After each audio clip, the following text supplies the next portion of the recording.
ready, Sally? Grimore, I've been standing here for 7.5 minutes. Just checking. Do you have the map? Yeah, but it's basically blank. Did you read the case file? What do you think? I'm not sure yet. It's really not a lot to go on. Did you read it? Yeah, I'll read it on the way to the crime scene.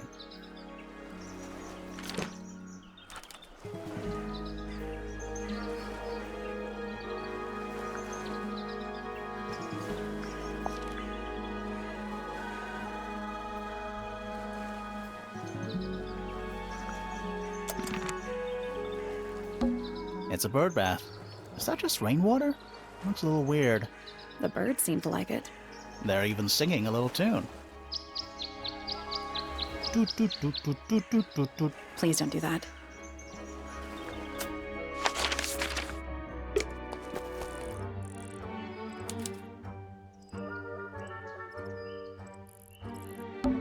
It's a statue of some hideous, scaly, bipedal fish monster Playing a harp. playing a harp. Hang on a second. This isn't just a regular statue, is it? Something tells me we're not gonna solve this just yet. Let's come back later. It must do something. You'd hope so, wouldn't you?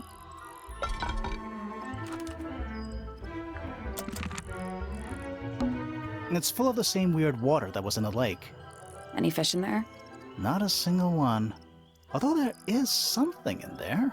It's a cassette tape. Or it used to be.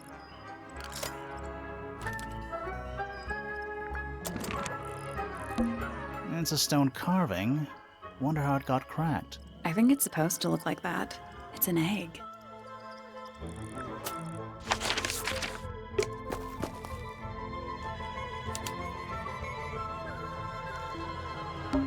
Oh. What? Oh. There's an O on the floor. Oh yeah. Tangle Tower. Twir. Should we ring the doorbell? Why would we not? It's a little melody. Is that an envelope? It's been opened, but the letter's still in there. Let's read it. Isn't that an invasion of someone's privacy? Oh, definitely.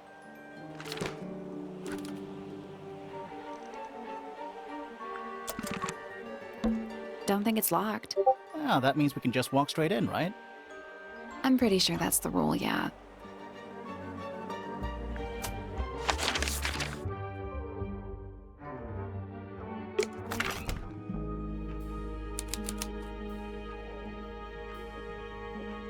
Now it's a big glass tube filled with... There are weeds in there. And sand. It's an aquarium? Could be. Except there's nothing living in it. Anymore. Sally, check those plants for clues. Is soil a clue?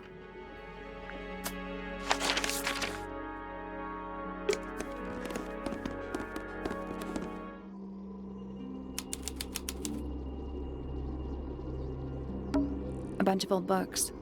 Covered in dust now, but they look well read. There it is. The unfinished portrait of Flora Fellow. So, what? Freya was killed halfway through painting it? Looks that way.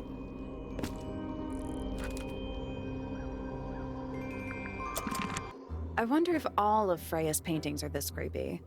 Maybe it's just because she never... There's something wrong with the crime scene. And something really weird about the murder weapon. We didn't find a murder weapon.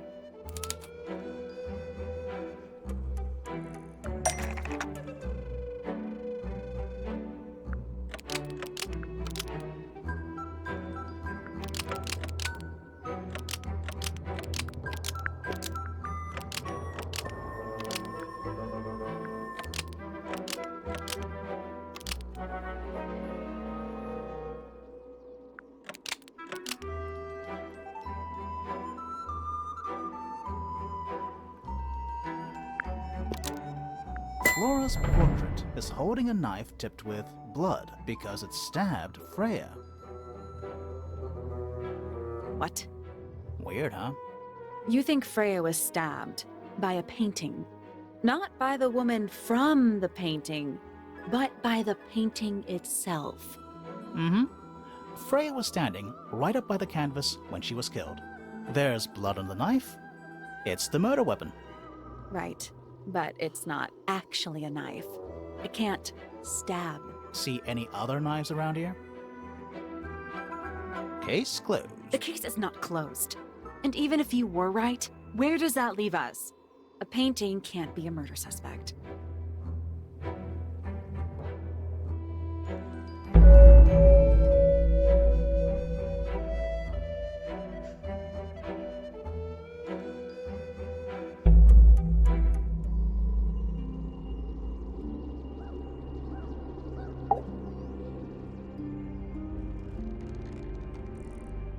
Flora... fellow? Hey, sorry to barge in. I'm sure you're still in some distress. We need to ask you a few questions, I'm afraid. Did you witness the murder, Flora? Nothing. What do we do? Not sure. She's entitled to her silence, I suppose. For now. Flora... Is there anything you'd like to tell us, Flora? I don't really know anything about you at all. I think that's the way she likes it. We'll just have to ask other people about her. Yeah, okay. Freya was painting your portrait yesterday. Is that right? Was this something you had planned with her ahead of time?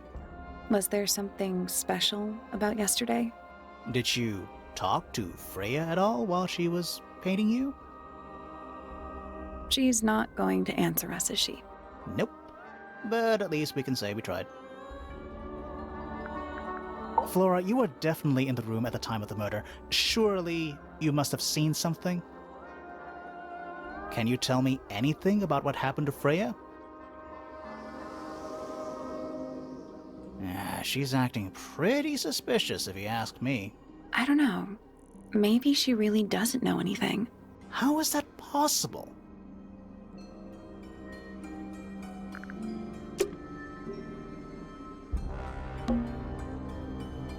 The outline of Freya Fellow. Looks like she fell onto her back. There's a single patch of blood, right in the middle. No real signs of a struggle. That's weird. What? Her feet were right up by the canvas. So? So she was probably standing really close to the canvas when she fell. Let's check the case file again.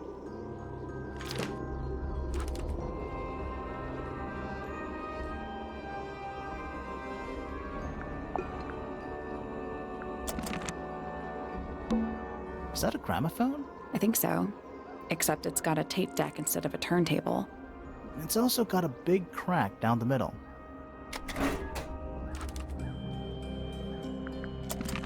What about the cassette tape? Yeah, it sure is. Pink.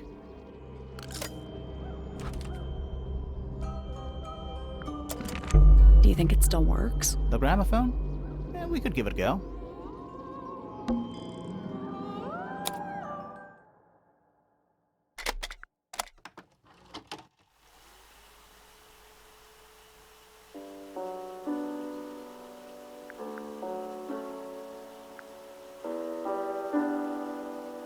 It's piano music.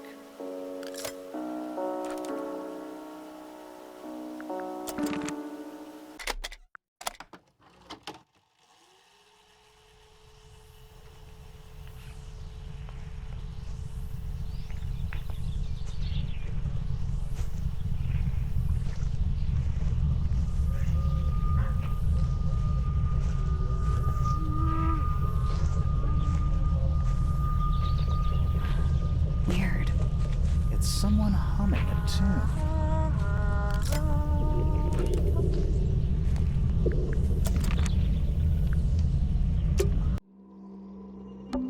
We're at the top of the tower, right? I think so. Why? Doesn't matter. It's nothing.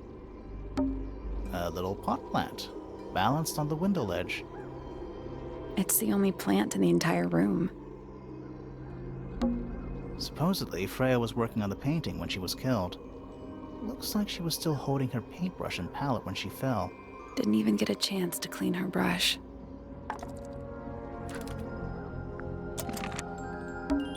Freya's painting supplies.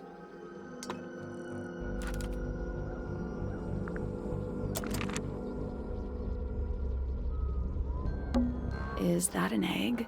An egg with bird feet. It's also covered in gemstones. What a completely ordinary object. I think it's a container for something. Those gems look like they come off.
That's the one.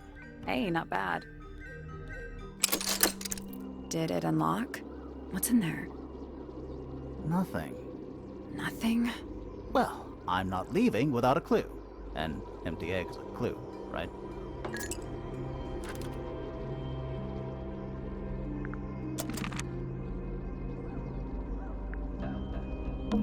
That's the only door in and out of the room. It's also on the floor. Sure is. Guessing it's not supposed to be down there. Half the room is a big open window. I don't know if you can call it an open window. It's more like the sudden absence of wall.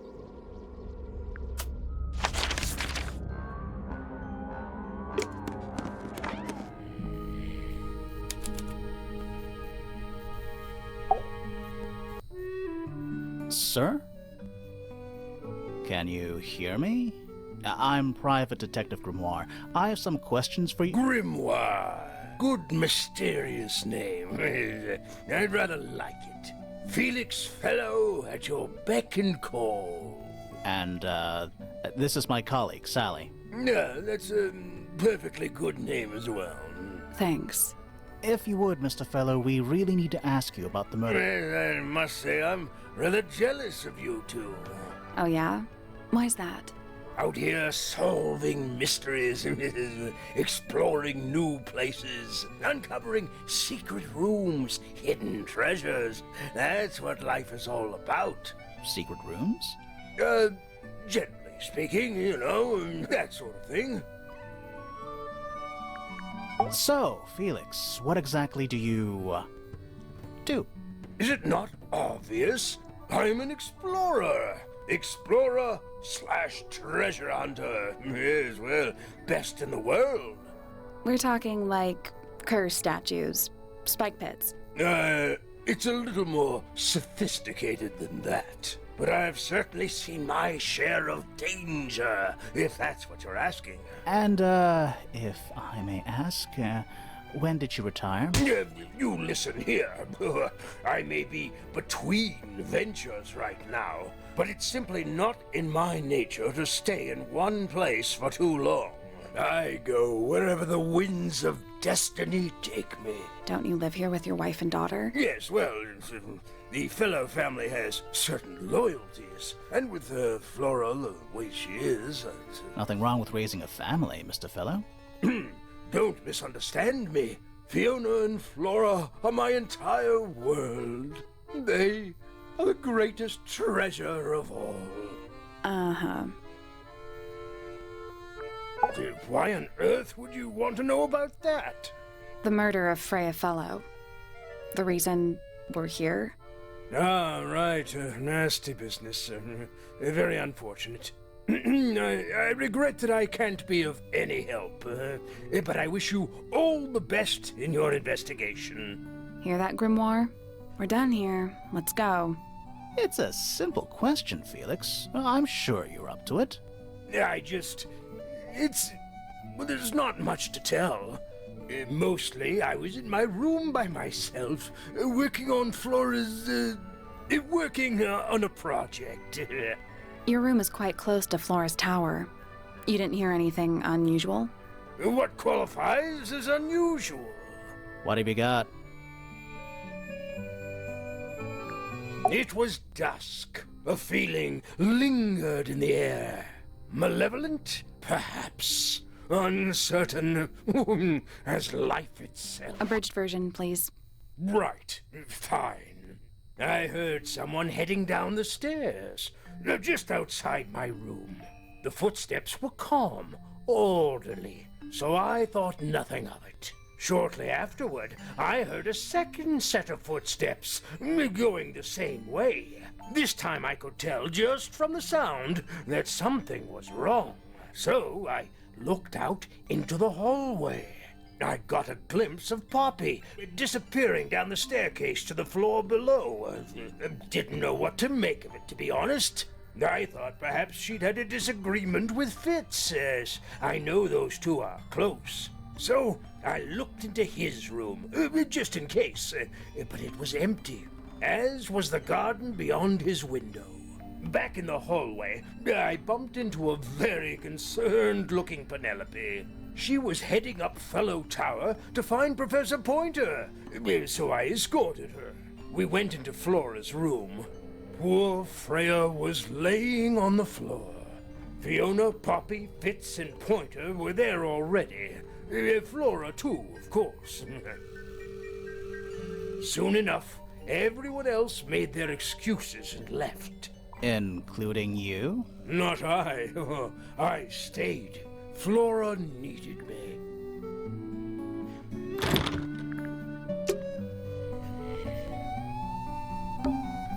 A little hand-painted statue. How can you tell it's hand-painted? Well, the paints are right there on the desk. Also, I mean, no offense, but you can just tell.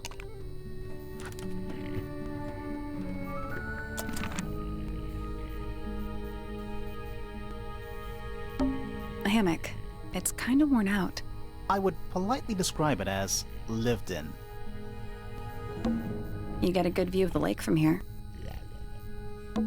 You get a good view of the lake from here.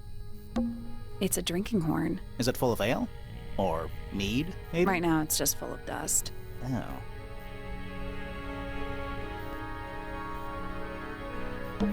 It's a barometer, but it's broken. I've never seen a barometer that wasn't broken.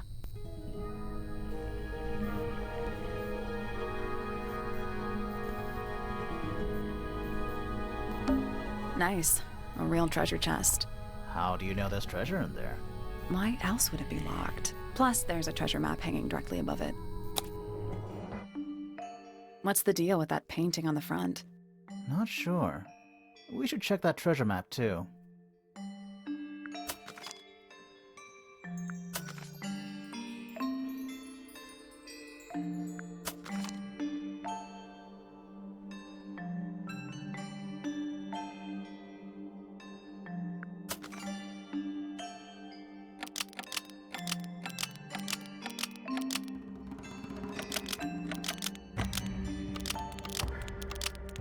There we go. Perfect. What was in the box? More wooden models. These are a little different to the one on the desk.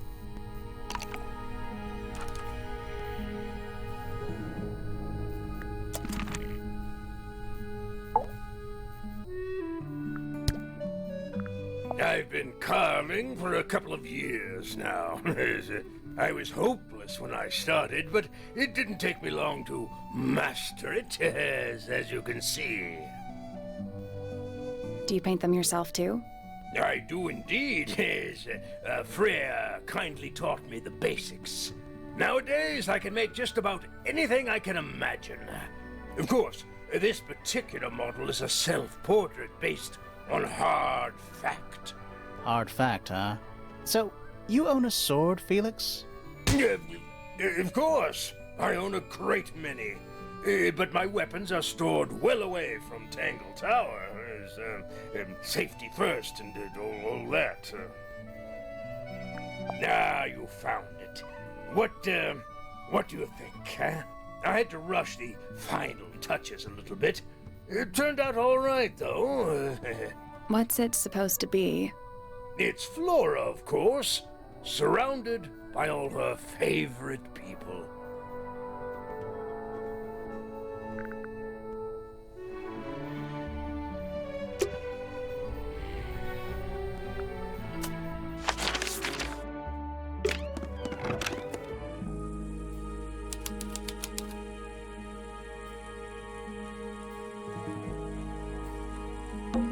It's a little glass box. I think it's a vivarium. Come again? See the leaves and twigs in there? Might have been for keeping insects. That painting is really something. Why would you want it looming over your bed like that? Maybe Freya enjoyed the atmosphere it creates. The atmosphere of chaos and oppression? Hang on. There's a smaller version down by the floor. It's a photograph.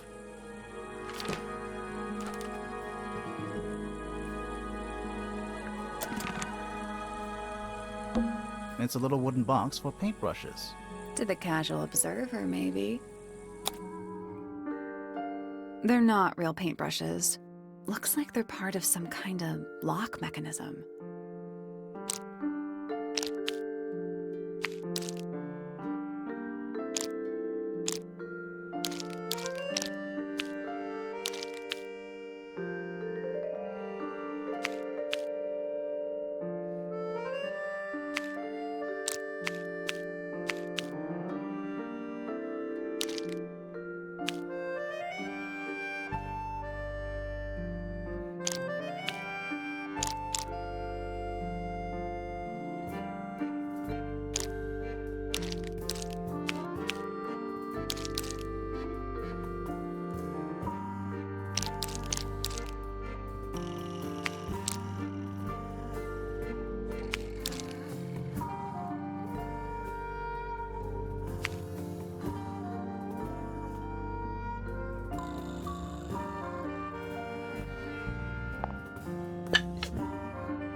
I did it. What do I win?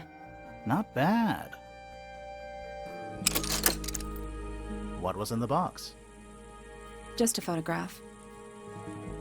Well, most of a photograph.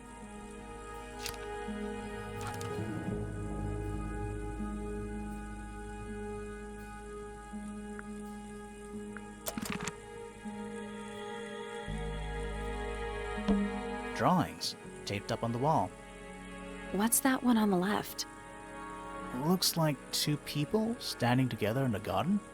One of them's holding a red rose.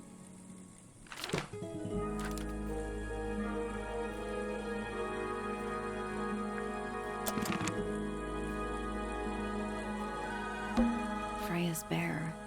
Looks pretty depressed. He's had a rough couple of days. That's weird. What did you find in the drawers? Nothing. They're completely empty. Brushes, pencils. They're clean, but they look pretty well used.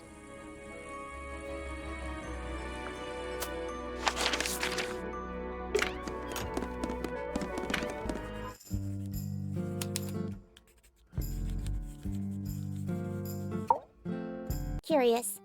I would expect bacteria of that nature to thrive in these conditions. Excuse me. Taking all the environmental factors into account, there must be something I am still missing. May I talk to you, miss? She knows we're here. She just doesn't care. I am a detective, and I need to talk. Correction. You do not need to talk to me. Oh no? How come? Because I am not a suspect. I am completely innocent of any and all crimes.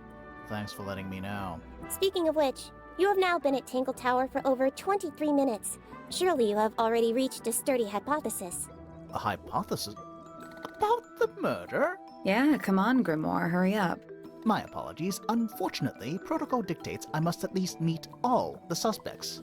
And that includes you. So, could you tell me your name?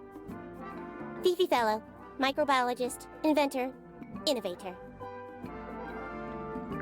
You will need to be more specific. Oneself cannot be summarized in a single response without doing one a great disservice. So true. Well, first of all, you're a fellow.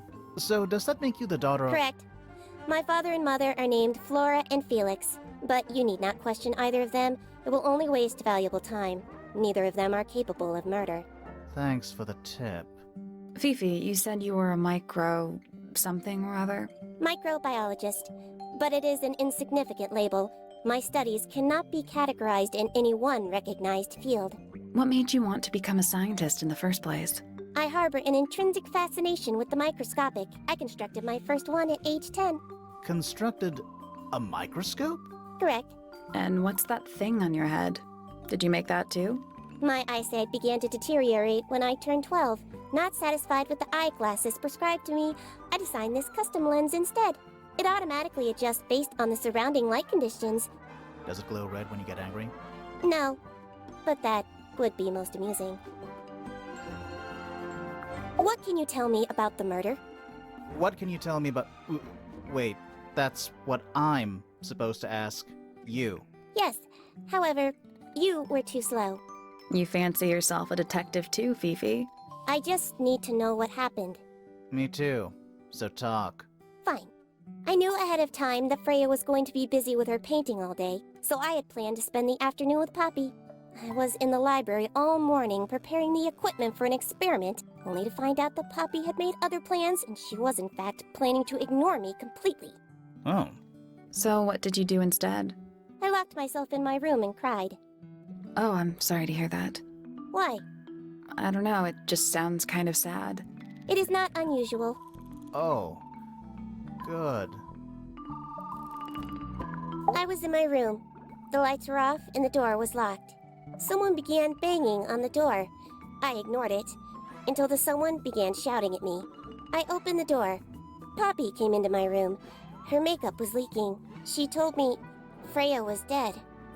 I did not believe it. I thought she was playing a trick on me, so I punched her in the face. She insisted that we go up to Flora's tower. We left the room, and Poppy's father was waiting outside. He followed us upstairs. When I saw Freya lying on the floor, I was completely and utterly devastated.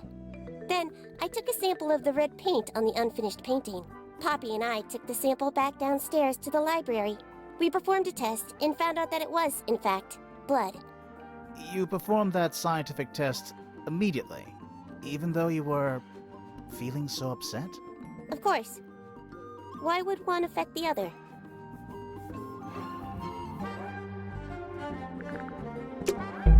Fifi's bedroom should be unlocked now. Can't wait. Is that a snow globe? Of sorts. Hey, look at that. It's a model of Tangle Tower. There's the lake and those weird mountains. What are you thinking? That would make an amazing souvenir.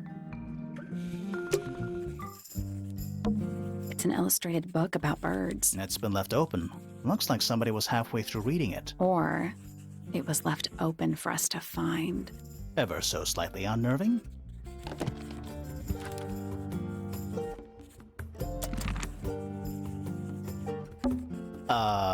What's in those bottles? I'm not sure. Soil samples? A chalkboard.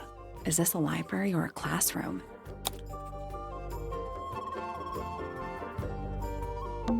Any idea what this means? Not a clue. I'm not sure I learned anything from that.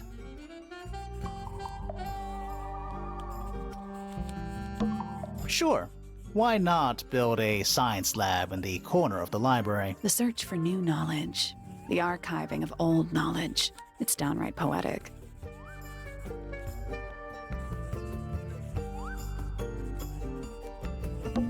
A book on the floor. Fundamental entomology. I guess somebody dropped it.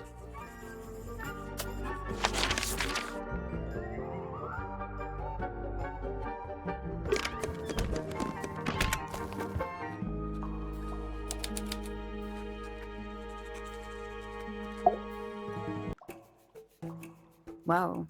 Nice You're cake. not fellows or pointers. I'm sure I shall immediately regret asking. But who are you, and what is your business here? I'm Sally, and this is my sidekick Grimoire. A private detective, Grimoire. Really? You're a detective. If this is a joke, it's not a good one. Who are you, anyway? Private Detective Hawkshaw. Oh, nice. Hawkshaw's a cooler name than Grimoire. Maybe I'll become her sidekick. You're not on the Freya Fellow case, too, are you? That is classified information between myself and my client. Clearly, this is something which eludes you. But a real detective refrains from handing out informations to persons unknown. Oh, right. Now, if you would, I have work to do. It's not in my interest to discuss personal details. Even if you're one of the suspects in a murder? Very well. Let us make a small exception. Ask. Oh, what are you doing here? I'm on a case at the behest of my client. How long have you been at Tangle Tower? 133 hours. 5.5 days. Who are you working for? I am not at liberty to answer that. Now, I shall permit you one more question. What crime are How'd you get that scar? It's cool. You really think so? As it happens, I completed an examination of Flora's room on the morning before the murder. I've been investigating every single room at Tangle Tower. Hers is one of the last on my list. Did you find anything unusual? Nothing but a thin layer of dust and an atmosphere of somber melancholy. Was Flora in there at the time? She spent the duration of my search staring up at the sky, out the open window. Didn't say a word, although I'm told this is the expected behavior. What did you do after that? I spent the early evening searching the library. It took longer than it should have. Fiona leaves that room in a permanent state of disarray. Fiona was in the library too? I expected her to make an appearance, but she did not. And you stayed in the library the rest of the day? Not quite. Towards the early evening, my examination of the library was unexpectedly disrupted.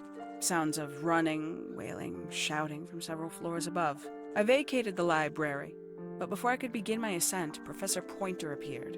He emerged from the Pointer staircase, crossed the hall, and begun up the fellow staircase. Our eyes met. He was breathless. Something had caused him great alarm. He told me to stay out of the way. I consented. I decided to return to my office in the stone square. As I was passing through the front door, Penelope called out from behind me. She was clutching the banister of the Pointer staircase with an apprehensive manner. She wished to know where Professor Pointer had gone. I told her what had transpired. Then, she too crossed the hall and disappeared up the fellow staircase. More so than at any moment prior, I felt like quite an intruder in the house. I took my leave, out towards the stone square. The grounds were silent. There were no signs of human life. Even the greenhouse was without its typical inhabitant. I noted that he, too, must be entangled in whatever was transpiring in Fellow Tower. An unremarkable hour passed before the gardener finally made his appearance. He spoke to me of what had occurred. His report was as clumsy and cumbersome as the man giving it. Did he seem upset? He was rattled. That much was clear. But sorrowful, mournful, I cannot say.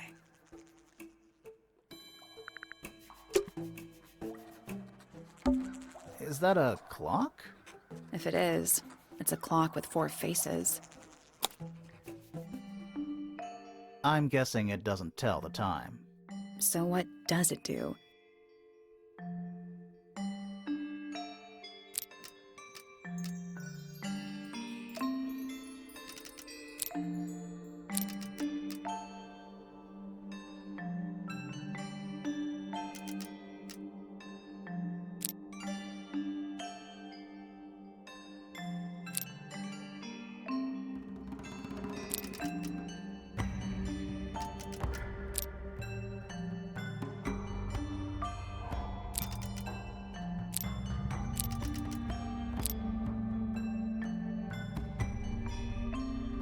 No, that was it. Nice work. What's in the box? A little tool thing? Looks like a telescope. But I'm not actually sure what it is.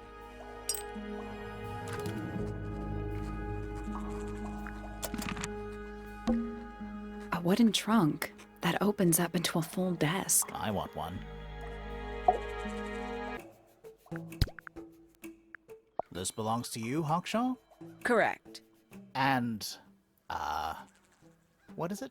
It's my handheld microscope for up-close investigation work. What do you magnify with it? Trace particles, dust, oils, clothing fibers. Have you used it here at Tangle Tower? I have. I used it to examine the greenhouse only 2 days ago. What were you looking for? That is between myself and my client.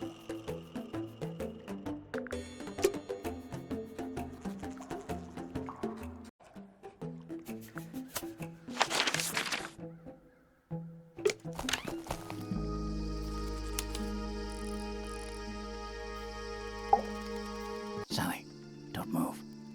We're being watched. Yeah, I see him. He's a little too big to hide in the bushes. Is anyone going to say anything? Or shall we just stand around staring at each other? Right, sorry.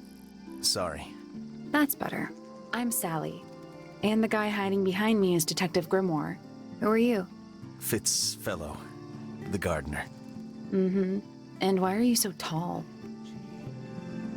I don't know. You work here as the gardener. I don't get paid to do it. It's just my area of interest. What's the deal with the plants? They're all kinda weird. Right. Did you see the lake? That giant green and purple lake surrounding the entire house? Yeah, I clocked it. The color is just a byproduct. Of what? Poison? It's not poisonous. Not to you. What's this got to do with the plants? The water controls all life, just like anywhere else on the planet. Clouds form, rain falls. The water grows the plants, animals eat the plants. Anything you've perceived as an irregularity is simply a result of this hydrological cycle. Could you say that again, but like, condense it as if you were talking to a slightly stupid person? Our lake water causes the unpredictable alteration of DNA, sometimes. Alteration? Like mutation? That'd be the official term. For us, it's normal. Just nature. And you're the local expert on all this stuff? No, I'm just the gardener. I was in my greenhouse, watering and weeding. Sounds exciting. Was anyone else around? Not at first. Penelope came in a little later. She likes looking at the flowers, I think. Did you speak to each other? A little, not too much. We both left the greenhouse in the early afternoon. I went up to my room. Then I came back outside to weed the main gardens.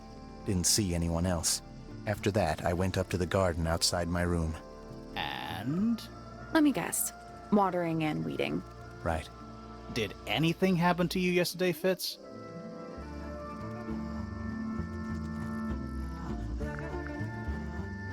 I was up in the rooftop garden. It was quiet. And then, it wasn't. I can't describe it. Could have been a scream, but it didn't sound human. We thought it was coming from Flora's tower, so we went up there. We? Poppy was with me. Did I not mention that? Flora's room was locked. That's normal. She usually locks it from the inside. I knocked on the door and shouted. Nobody responded. We became concerned. You kicked the door down? I did. Poppy and I went in. Freya was right there, laying on her back. Flora was there too, but I barely noticed her at first. Poppy left the room for a while. When she came back, she had her father with her, and Fifi too. Penelope arrived shortly after that, with Felix in tow. I thought that was odd. You don't normally see the two of them together. Felix took charge. There was nothing else I could do to help. I wanted to go back to my room, but I realized nobody had told Detective Hawkshaw anything. I found her pacing back and forth around the stone square. When I approached her, she snapped at me. I think she was annoyed about being made to wait outside so long. But when I told her about Freya, she fell silent.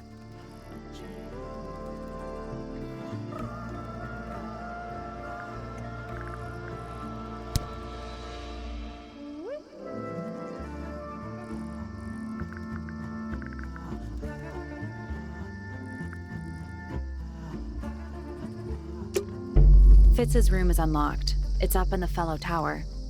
This could be interesting.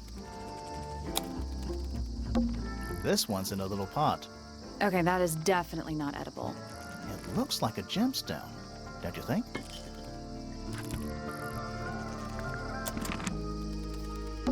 A little chart of, actually, I have no idea what it's about.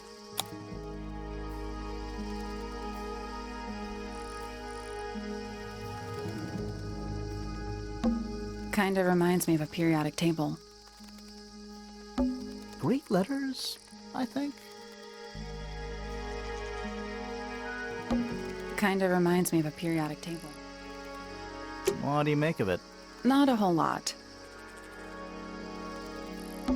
That's a handsome beetle. Looks like he might have magic powers. Hanging baskets. They're so high up. To you, maybe. You're only 2 inches taller than me. 2 inches makes all the difference. Tools. Used by a gardener. For gardening. This is a good example of how things work. I mix that soil here in the greenhouse. It's made with water from the lake. And it makes the fruit grow all shiny and gem-stony. Sometimes. You never really know what's going to happen. And what do you do with this shiny and edible fruit? You look at it.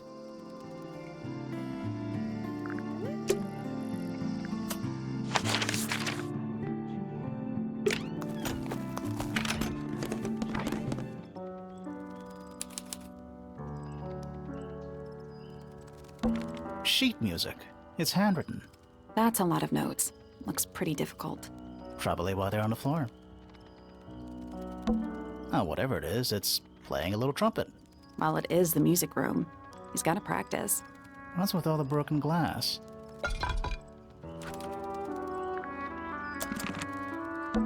It's one of those big pianos with the open lids. Don't touch it. Why not? Might be haunted.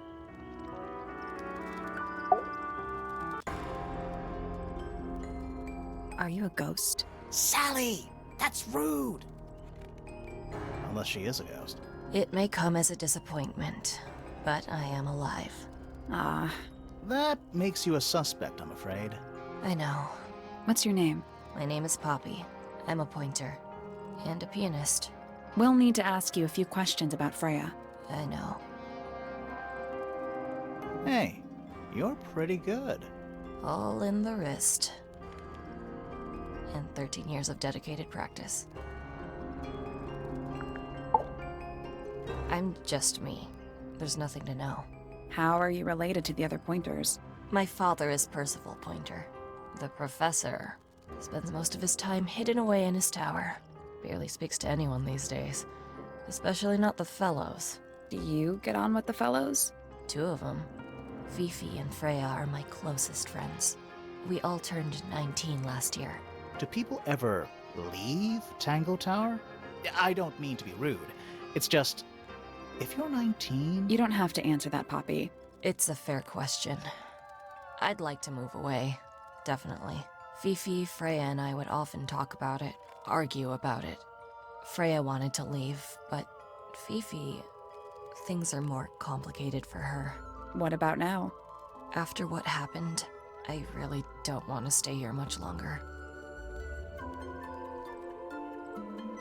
3.5 hours of piano practice, soon as I wake up. Same as always. 3.5. Does that not hurt your hands? Sure.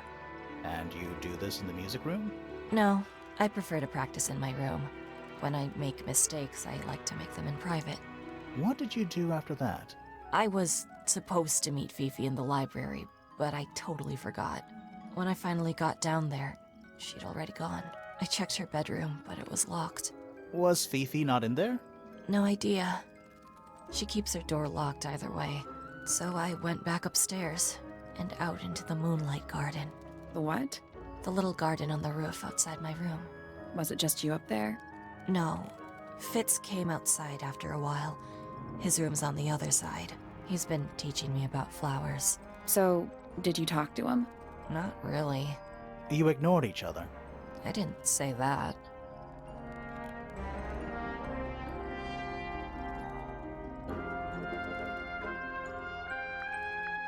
Fitz and I were up in the moonlight garden most of the afternoon. Then we heard this sound. Lasted about 3 seconds. I've been trying to decide how to describe it, but I'm struggling. It was like something drilling into a piece of metal, but different. Worse. I was pretty sure it was coming from Flora's tower, so we went up there to check. Her door was locked. Nobody was answering. I knew Freya and Flora were both supposed to be in there, so I made Fitz kick down the door. I went inside. Freya was lying on the floor. Flora was in the room too? Yeah. I think she realized what had happened at the same moment I did. I didn't know what to do, so I ran downstairs to get Fifi. Her door was still locked, but I knocked and shouted at her. Eventually, she let me in. The lights were off, but I could see she'd already been crying.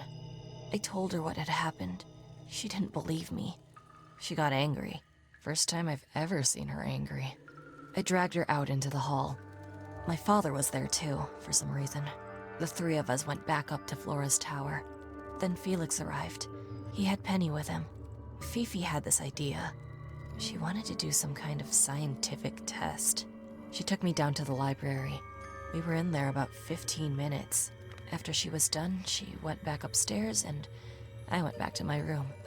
That's it? That's it.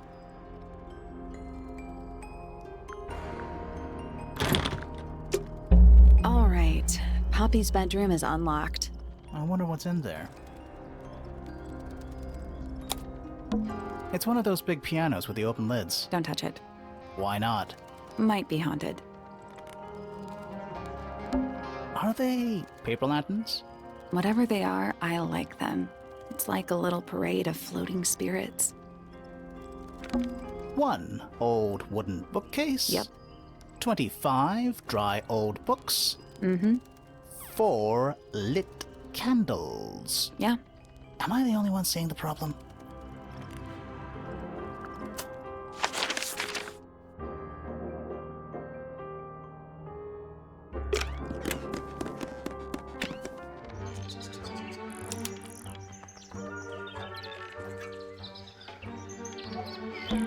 An especially fancy cage. And it's home to 3 especially fancy birds.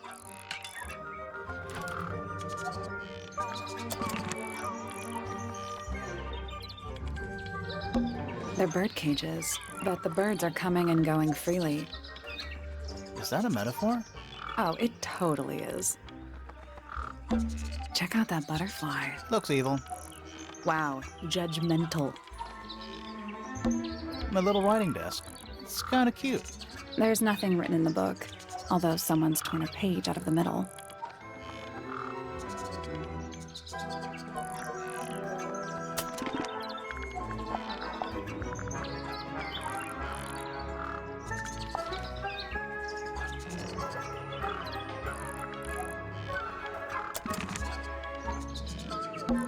I don't like mirrors. They steal your soul.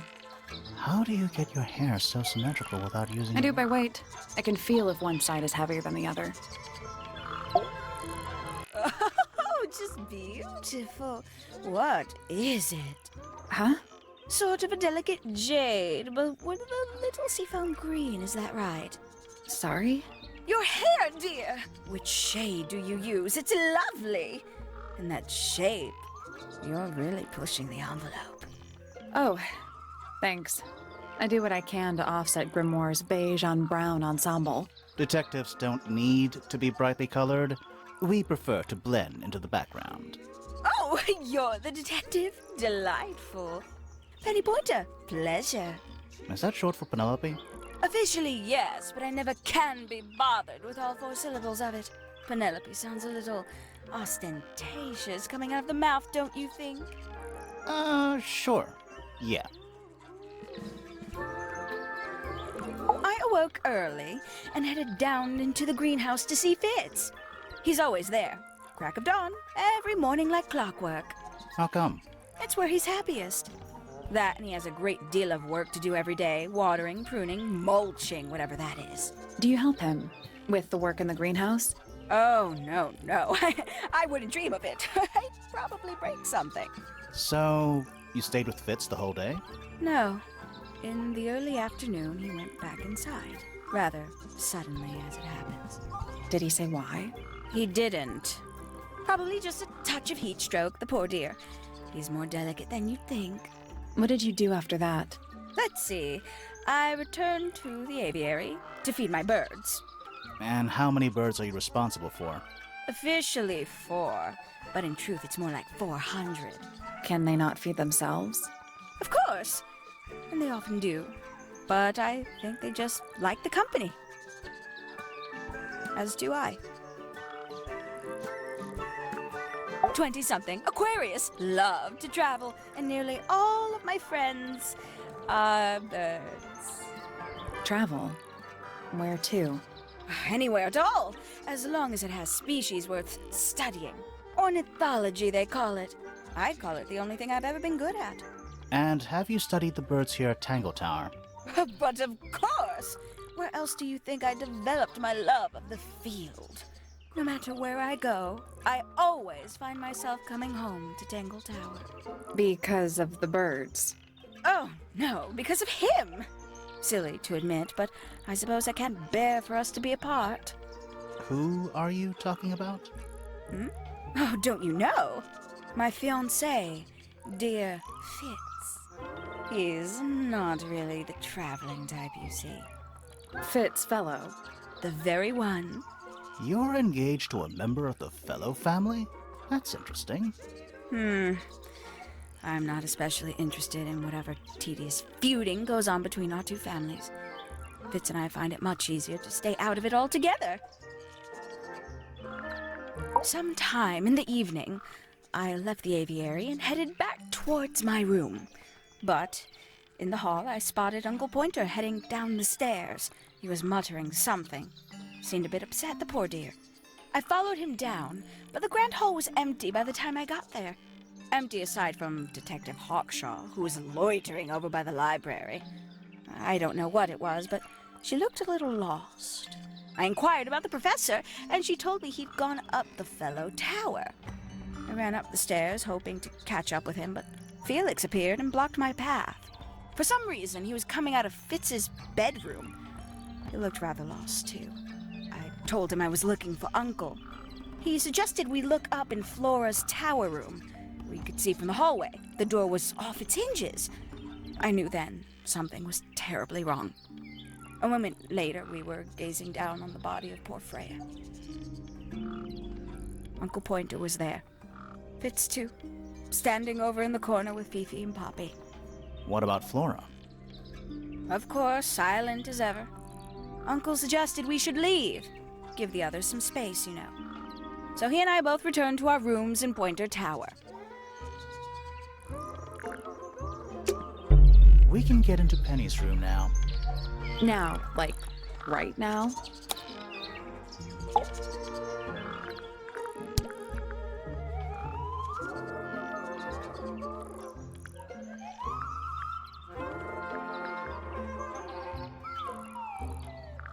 Hello.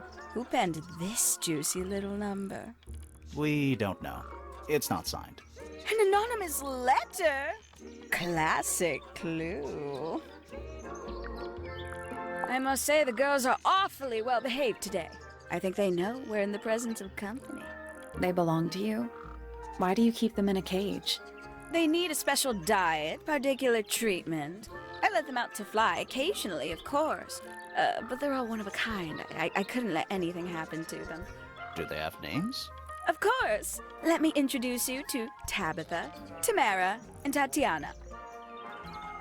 I've already forgotten all three of those names. Which one is which? Oh, that's simple. Tatiana is the oldest, Tabitha is the most patient, and Tamara has the best sense of rhythm. Glad we cleared that up. What about the one on your head? On my head? He's just my hat. He doesn't have a name. Who would name their hat?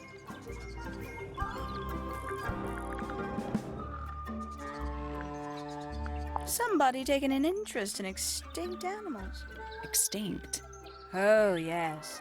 The book is very old. Most of the birds in it are long gone. Well, what about this bird, though? The ink dip. This one? Well, it was thought to be extinct for a long time. Then one was found here at Tangle Tower. So it's not extinct. You misunderstand. It was the last one. The very last. Oh.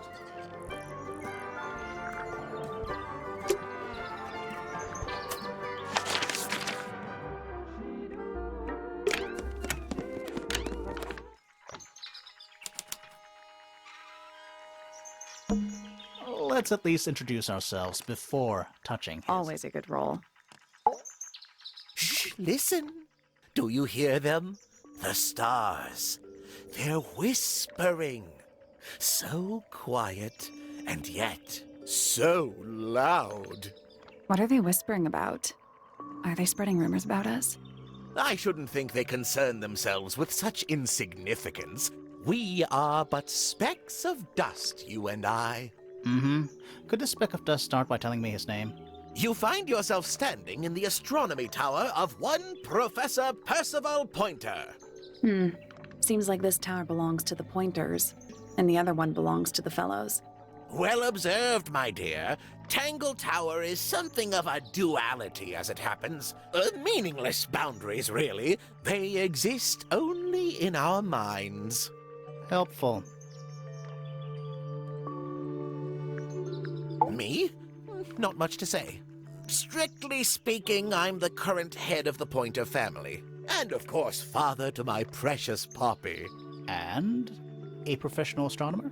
Oh, no, that's just a little hobby. I mean, yes, I've studied the stars for over 35 years, published 17 books. Just a little hobby. Sounds like you're quite well known. You must bring in a good amount of money. Oh, dear me, no. My field of research has never yielded any kind of stable financial return, nor would I expect it to. I am nothing but a humble interpreter for the cosmos, working to translate its message so that I may share it with the world. Cool. Tell the cosmos I say hi. The day began as any other, with blissful, unremarkable routine. I took my usual morning walk around the gardens. Fresh air does wonders for the mind. Did you see anyone else? Penelope and Fitz were in the greenhouse together. I didn't bother them, of course. I sat for a while besides the pond in the garden. It's a favorite spot of mine. Eventually, I returned to my tower and buried myself in my studies for the afternoon. Did you use your telescope yesterday? Once the stars began to appear, naturally. For how long? I can't say. I've been known to lose hours at my telescope. Did you see anything? No actual discoveries, if that's what you mean. So you were all alone up in the astronomy tower. Must have been a while before you found out what had happened to Freya. Quite. Normally, I would be the last to find out about such a thing. But a curious tug of fate led me towards the fellow tower later that evening. I was at my telescope for the majority of the evening, but at one point I returned to my desk to look something up in a reference book. I couldn't find the book I wanted, so I figured Fiona must have borrowed it. I left my tower and headed down towards the Grand Hall. I spotted Detective Hawkshaw coming out of the library. She looked impatient and slightly frustrated. Same as ever then? Quite. I passed her by and went upstairs to Fiona's room. The door was locked, but I could hear shouting coming from inside. I recognized Fiona's voice as well as the voice of my own daughter. I had no desire to invade their privacy by eavesdropping, so I waited for them to finish and come out into the hall. Before I could ask about the book, Poppy grabbed my hand and took me upstairs along with Fiona. It was apparent that both of them had already been crying about something. We went up to Flora's tower. Freya was laying on her back, right in the middle of the room. Flora and Fitz were already there. They both looked stoic as ever. Felix and Penny arrived shortly after we did, and then Fiona went downstairs with Poppy for some reason. I quickly decided that I should leave also. I took Penelope with me, and we both went back to our rooms in Pointer Tower. Why did you leave so quickly? Wasn't there anything you could have done to help? Don't take this the wrong way, but the whole ordeal is fellow family business. I'm quite sure they don't need me getting in the way at a time like that.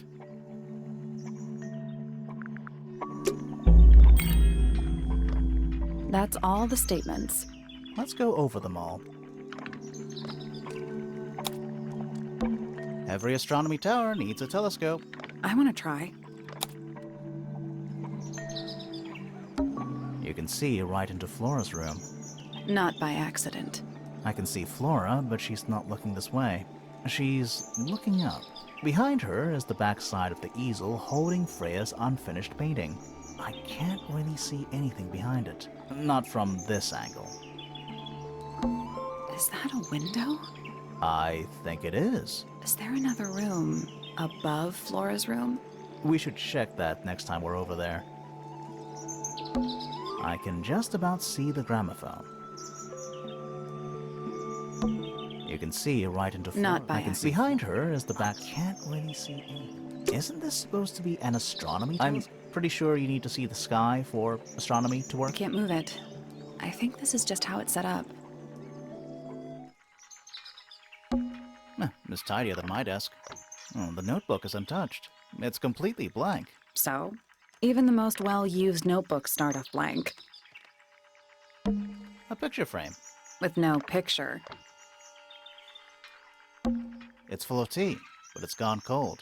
Criminal. You know, I've always wanted one of those. A mechanical solar system? I would look at it.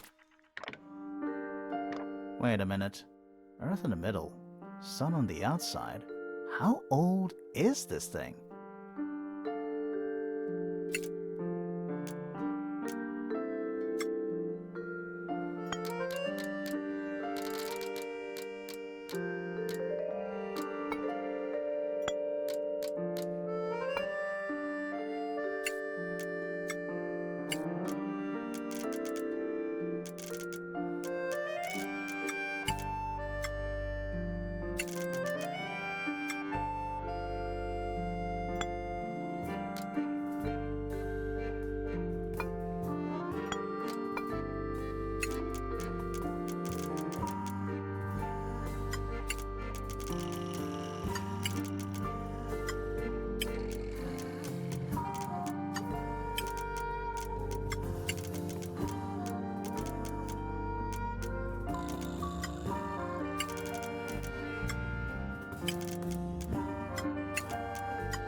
Got it.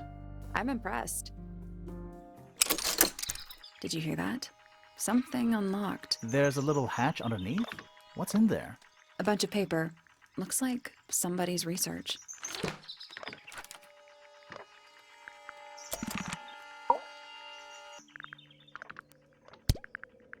So, we found some research. What's up with this golden beetle? Is this something you're studying? I can't help you, I'm afraid. I think it must be something left behind by a previous inhabitant of Tangle Tower. I'm not the first scientist to ever walk these halls, you know. Well, it wasn't in the halls. It was in your astronomy tower.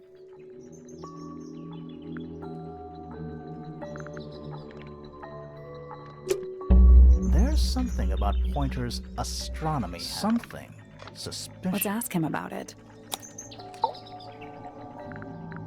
So, Professor, what interests you about astronomy exactly? It's not a matter of being interested. Once you expand your mind to the wider universe, it cannot be unexpanded. Mm-hmm. And how long have you been an astronomer? I really don't like to give exact values unless I'm sure I can quantify them. Convenient.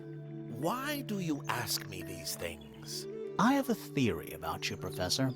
Oh? Go on. You're not really interested in astronomy at all. What could you possibly mean by that? I think you're interested in a slightly different field of research.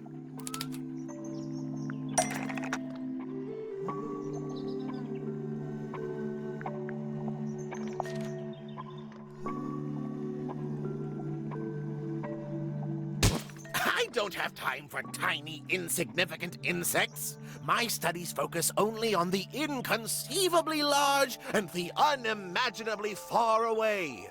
Right. That's why you like using your telescope so much. Yes, naturally. My little portal into another world. Yeah, about that.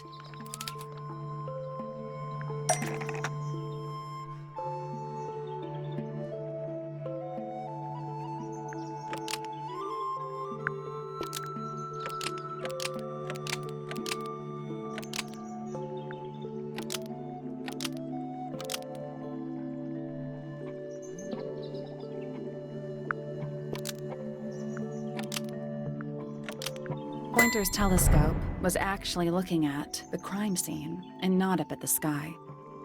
First, you accuse me of being a lowly entomologist. Now you're accusing me of, what, spying? Are you spying? Why would I need to spy on Flora? Why? Because you lost your golden beetle specimen, and it's made you paranoid. You think somebody stole it from you. Might not have been Flora you were spying on. Might have been Freya.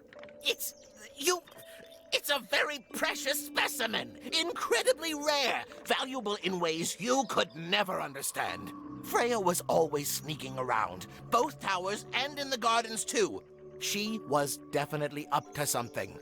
So, this next question is important. You were looking to Flora's room around the time of the murder. Did you witness the crime, Professor? No, I didn't. When I looked into the room, Flora was already lying on the floor. Flora? You mean Freya? No, Flora. She was lying by the window. I couldn't see Freya at all. It was fairly dark. The telescope isn't at a very good angle. That's why I decided to head over there myself.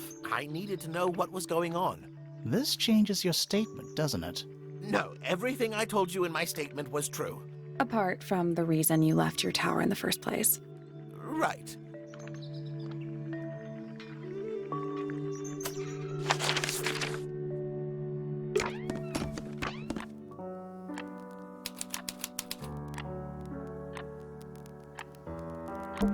A big glass door leads out into a garden.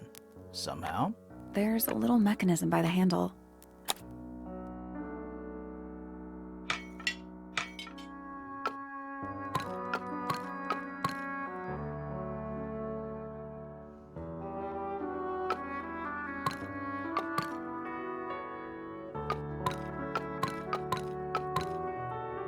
nothing.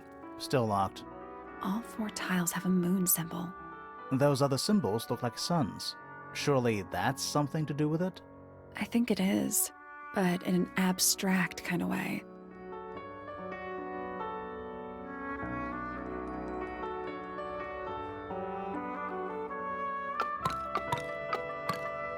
Nope. It's not budging. Maybe the information we need isn't here. So where is it? Somewhere else. I guess we'll come back later.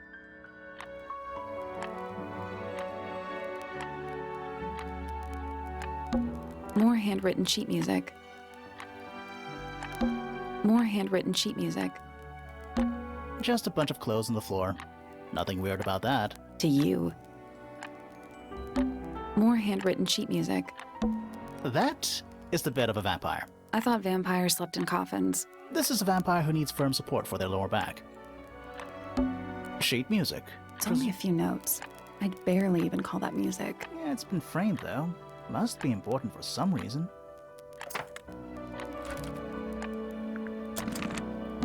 There's a name for this kind of piano. You know, these ones that stand upright. It's a metronome for keeping time. It's ticking. Is it a bomb? It's supposed to be ticking. Not sure what those symbols are, though.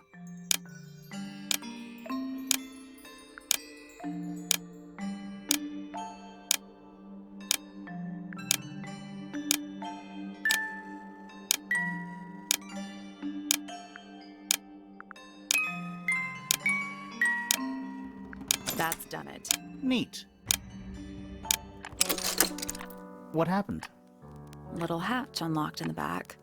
Anything in there? Mm-hmm. It's a photograph. Part of a photograph.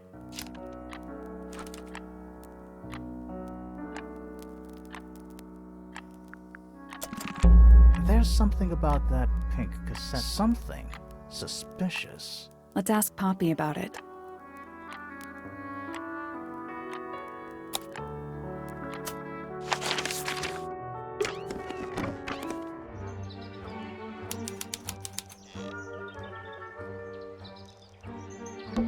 That bed. It's like something from a fairy tale. Does it feel warm over here? Or is No, you're right. Maybe the bed has some kind of heater. it's not coming from the bed. It's coming from the wall. A little tea set. Looks recently used. One of the cups has tea in it. What's in the other one? Birdseed. That's some flower. There's something weird about it. It just feels out of place.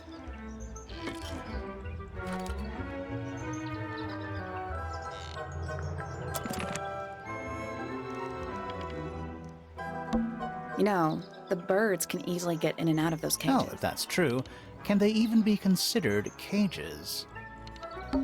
It's a birdhouse. Are those real birds? Nope, they're wooden. They're using up all the perches. What if a real bird wanted to use it?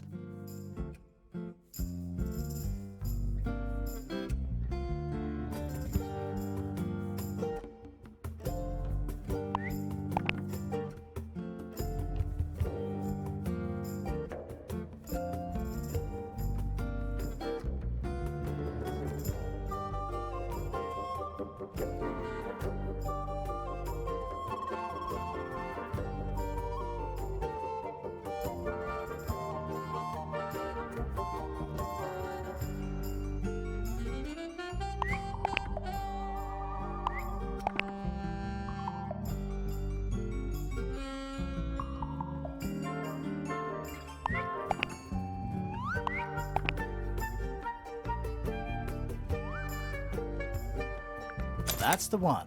Hey, not bad. Did the door open? What's in there?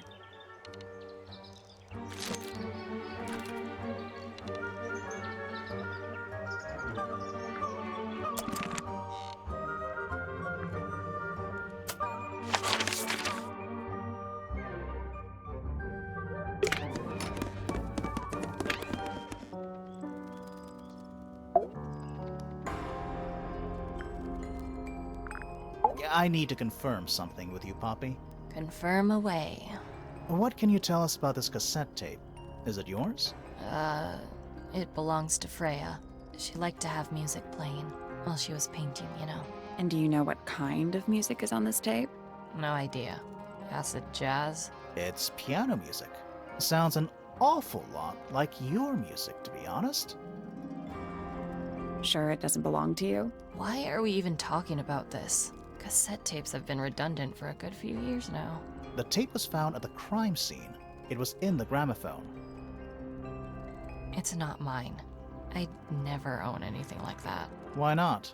Not my color.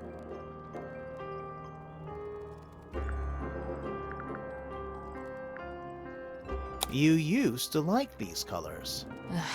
Ridiculous. We need a clue to compare with the cassette tape. Something that proves Poppy used to like these colors.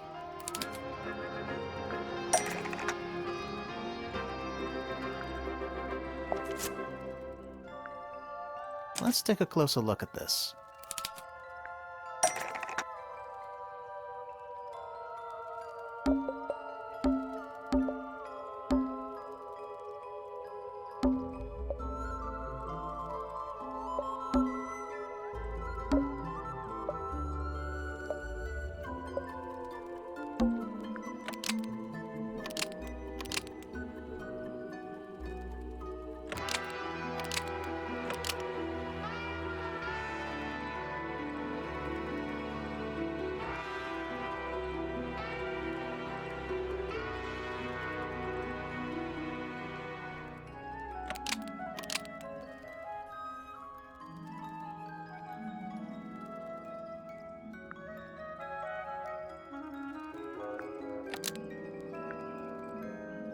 The pink cassette tape found at the crime scene matches the pink cassette player used by Poppy in this old photo. That is not me. Yeah, it is. I'll prove it.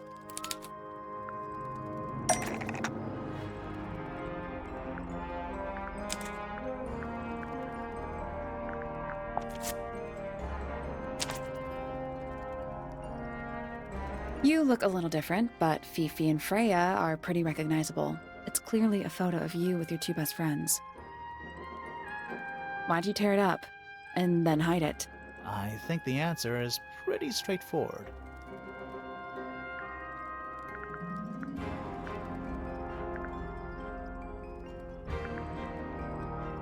Poppy doesn't want to look like that anymore.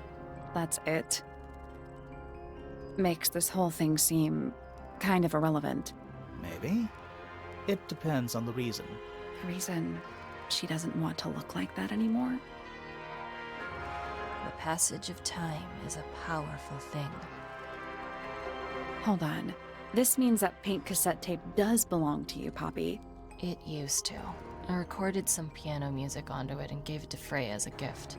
Years ago. Freya could have easily been listening to this tape at the exact moment she was killed. There's gotta be a connection between the tape, the gramophone, and the murder. There's one other thing I want to know. How did it get that crack down the middle? I have no idea.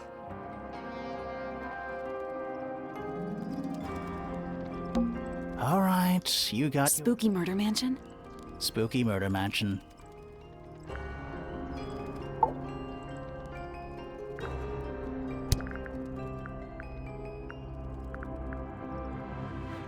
Yeah, it's mine. Can you play the tune for us? Sure. It's literally 8 notes. I have it memorized.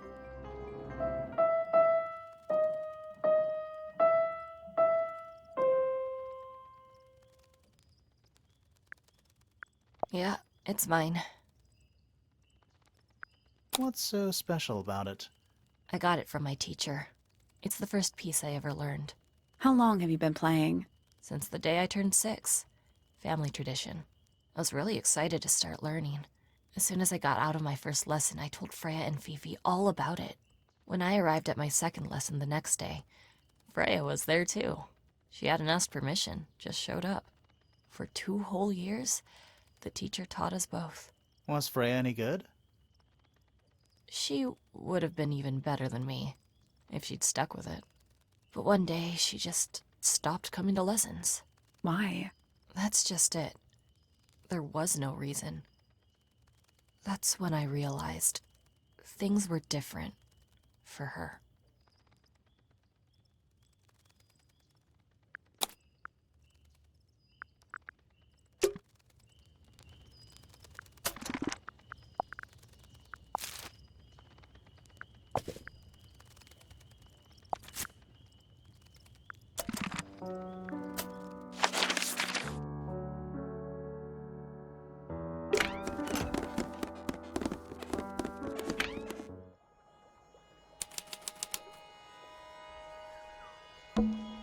An empty glass and an empty plate.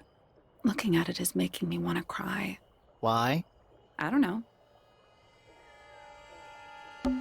It's a little handmade card. Someone's drawn a heart on the front. Inside it says, "To Fitz, from PP." That poor plant. Looks pretty healthy to me. Healthy, but sad. I think it would rather be outside. Hello. Not hidden very well, is it? Doesn't need to be. It's locked. It's a combination lock. Sort of.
I did it.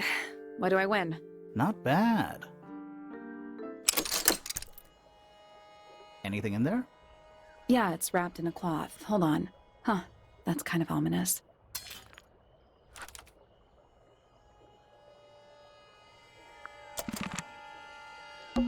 It's locked, but it leads outside. I thought we were halfway up a tower. We are. What's that thing by the handle?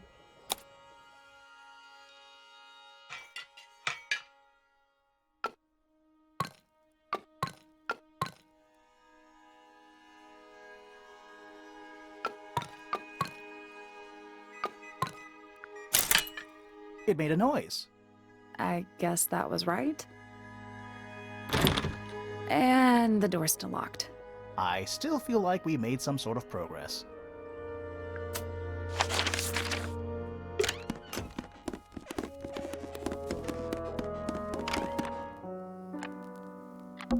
A big glass door leads out into a garden.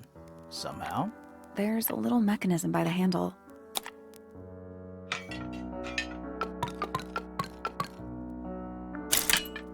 something happened. That must be it. Finally, it's open. whatever's on the other side better be worth it.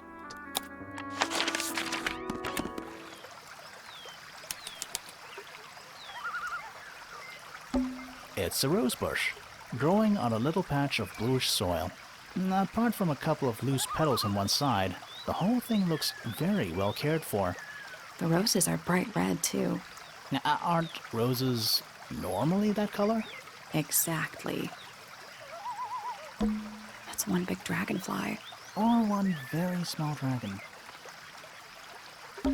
It's another little statue, doing a really bad job of hiding in the bushes. He's playing a lute this time. He's also wearing headphones. Well, they're not part of the statue, and they're not headphones. They're earmuffs.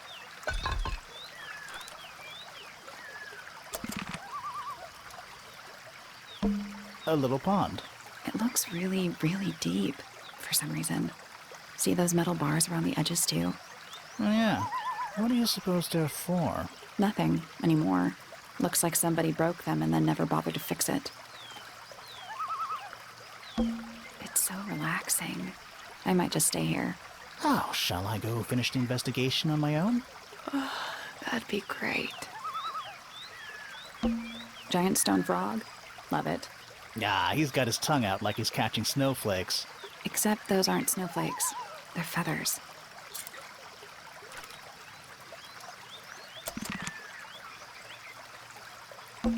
Oh, good. A bridge. I'm glad to know there's a way to get across that tiny... Not all bridges are about getting across stuff.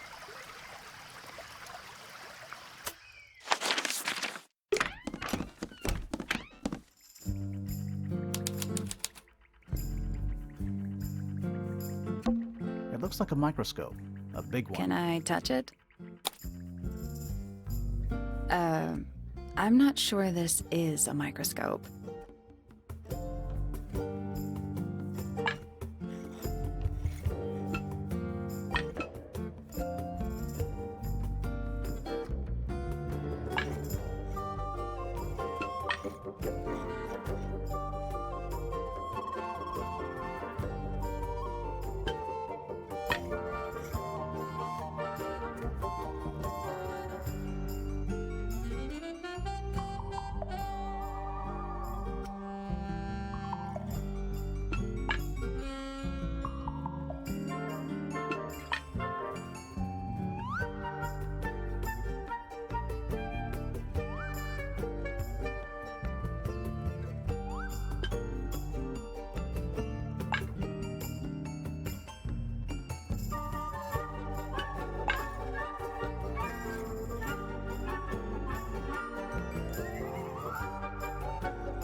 That's the one. Hey, not bad. Sounds like it unlocked. Yeah, it's built on top of a little metal box. There's a book in here.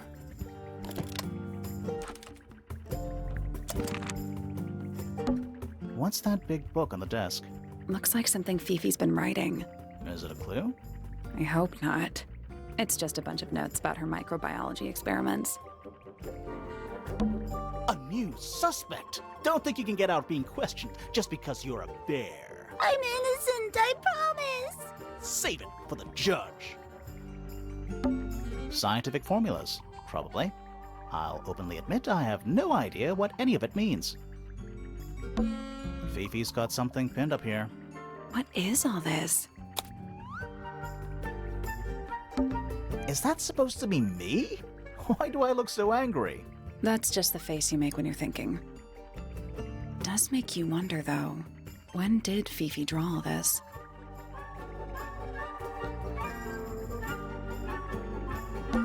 Looks like Professor Pointer.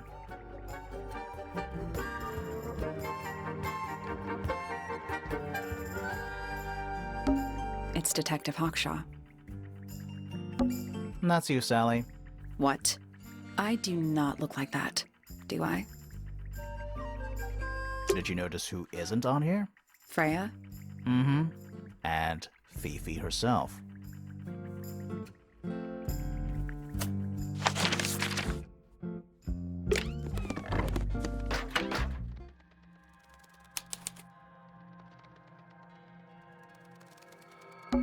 Where's that light coming from?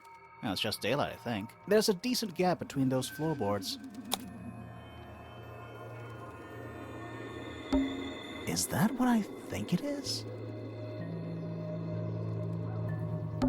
Is that what I think it is?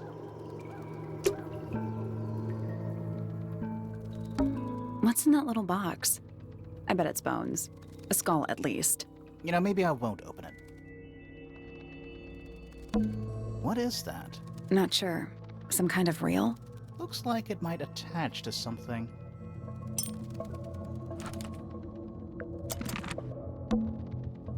Someone painted out the window. Do you think it was done recently? No idea. Either way, it's pretty suspicious. Just dusty junk.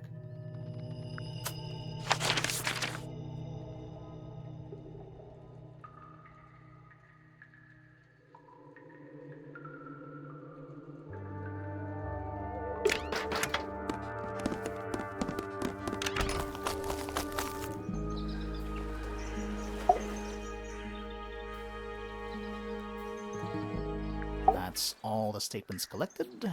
Let's run through them all to see if anything doesn't add up. To see if anyone's been lying. That too. Fitz and I were up in the Moonlight Garden most of the afternoon. Then I heard this sound. Lasted about 3 seconds. We thought it was coming from Flora's tower, so we went up there. Her door was locked. Nobody was answering. So I made Fitz kick down the door. Poppy and I went in. Freya was right there, laying on her back. I left my tower and headed down towards the Grand Hall. But in the hall, I spotted Uncle Pointer heading down the stairs. I vacated the library, but before I could begin my ascent, Professor Pointer appeared. I didn't know what to do. So I ran downstairs to get Fifi. I heard someone heading down the stairs, just outside my room. Someone began banging on the door. I ignored it until the someone began shouting at me. Eventually, she let me in. I spotted Detective Hawkshaw coming out of the library. He emerged from the Pointer staircase, crossed the hall, and begun up the fellow staircase. As I was passing through the front door, Penelope called out from behind me. I inquired about the professor, and she told me he'd gone up the fellow tower. I told her what had happened. She didn't believe me. She got angry. I thought she was playing a trick on me, so I punched her in the face. I recognized Fiona's voice as well as the voice of my own daughter.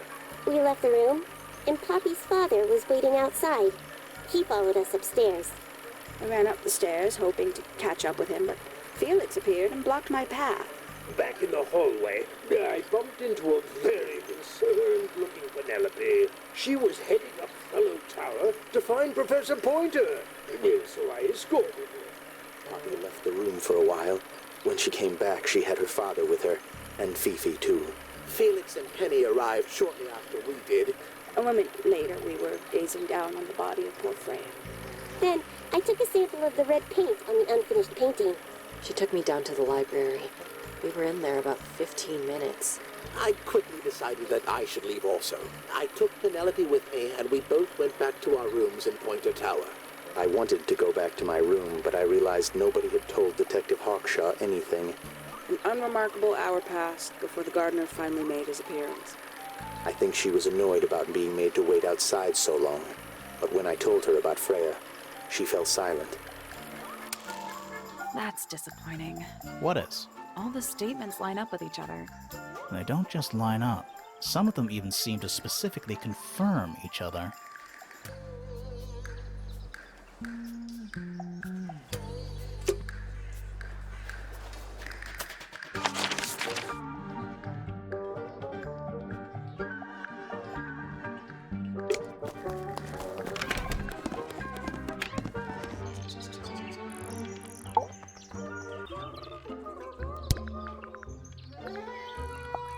There used to be all kinds of birds here at Tangle Tower. The most fascinating breeds, all totally unique. Used to be? There are birds all over the place. Most of them are rather ordinary, I'm afraid. What happened to the non-ordinary ones? That is a very good question. Yes, it's my, my flower. You don't like it? I'm no good at caring for plants. I forget to water them. Birds are much easier. They're a lot more vocal when they get thirsty. Do you at least like the look of the flower? The look? The colors? The shape of it? Between you and me, I think it's a little vulgar.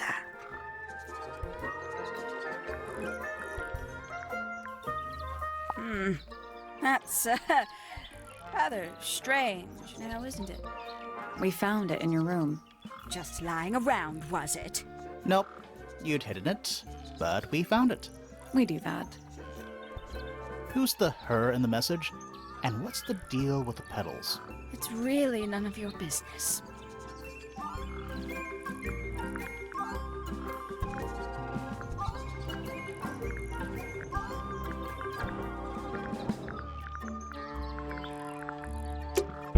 There's something about those petals we found in Penny's room.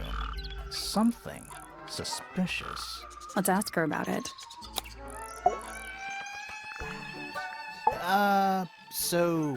Yeah, we found this. Oh, that's nothing. You wrote, "Now I'll get her," on a piece of paper and hid it in your room. That's not nothing. Actually, it's not the message I wanted to ask about. It's those red flower petals. The petals. They're from red roses. And there's only one place in Tangle Tower with red roses. We need a clue. Something that shows the roses and who they belong to.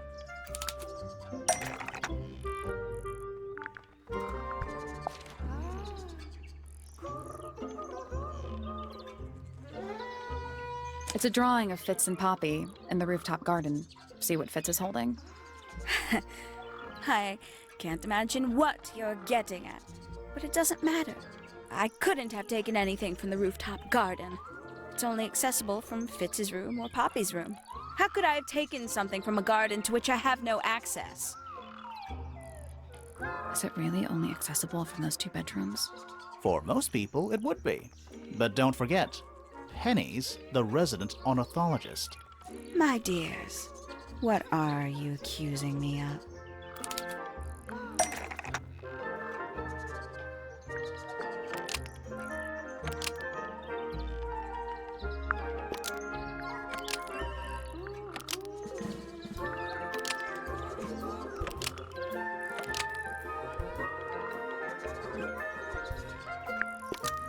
One of Penny's birds was used to spy on Poppy and Fitz and steal evidence from them.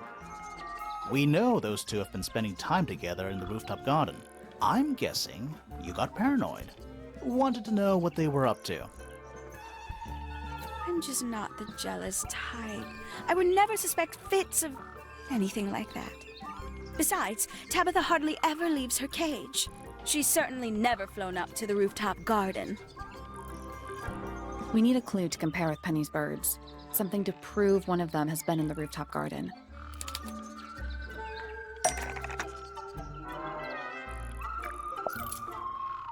Let's take a closer look at these.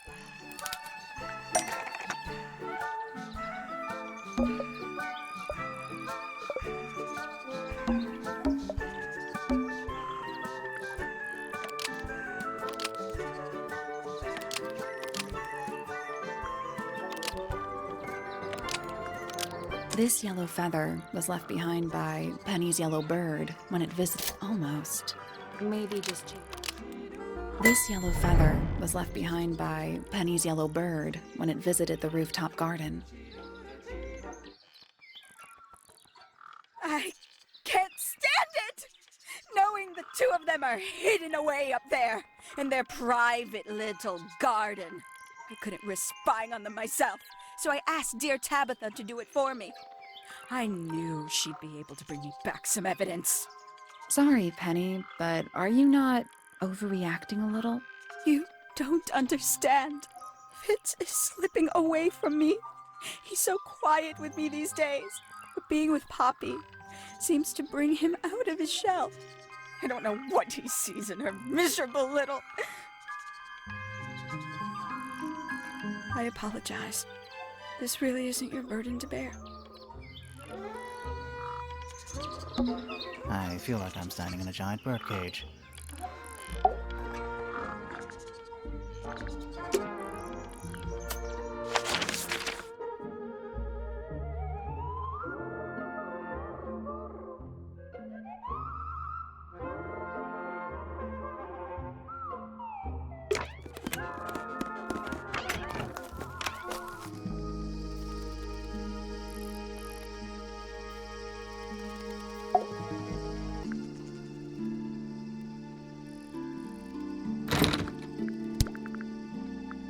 This is yours, Fitz? Yeah, Do you use it? I keep all my tools in the greenhouse. That wasn't what she asked.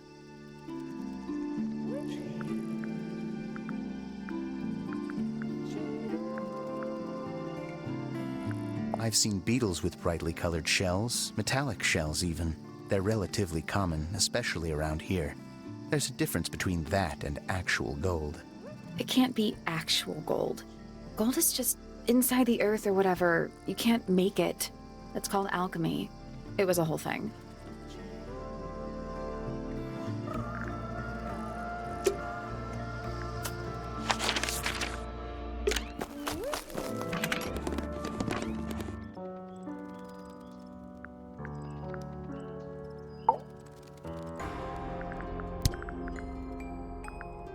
I don't know what that is. Weird, considering we found it hidden in your room. Well, my room is full of junk. There's probably a bunch of stuff hidden in there. I don't mean like... Please stop talking to me. This is a photo of Fifi and Freya, right? Yeah, How come you're not in it? You're friends with them too, aren't you? I'm not really one for photographs. Fifi looks like she really admires Freya. Fifi's loyalty to Freya is unshakable.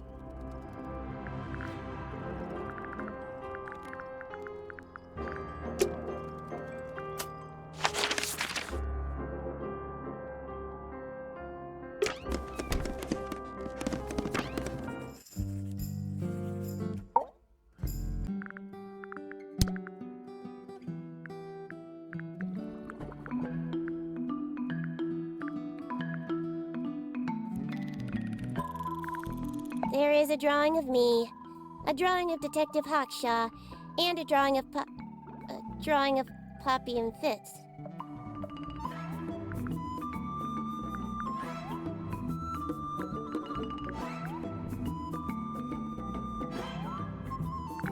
A book. My book. And what's in it? Pages.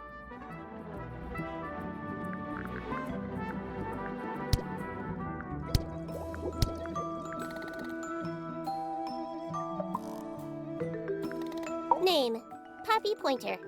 Age, 19. Profession, Apparently Poppy has defaced my notes. Under profession, I had of course originally written pianist, but she has crossed that out and written the ghost of Christmas yet to come.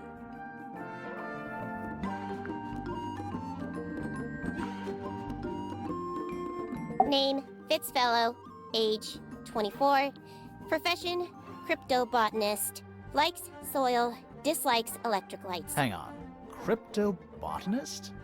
I thought he was just a gardener. That may well be his preferred label. Mine, however, is more accurate. Do you and Fitz not see eye to eye, Fifi? We do not. Well, I wouldn't have thought so. He's well over 6 foot and you've got to be just barely 5. So, what's your problem with him? Exactly 1 week ago, I witnessed him sneaking up Pointer Tower. He was making every effort to avoid detection. So? He was also carrying a knife.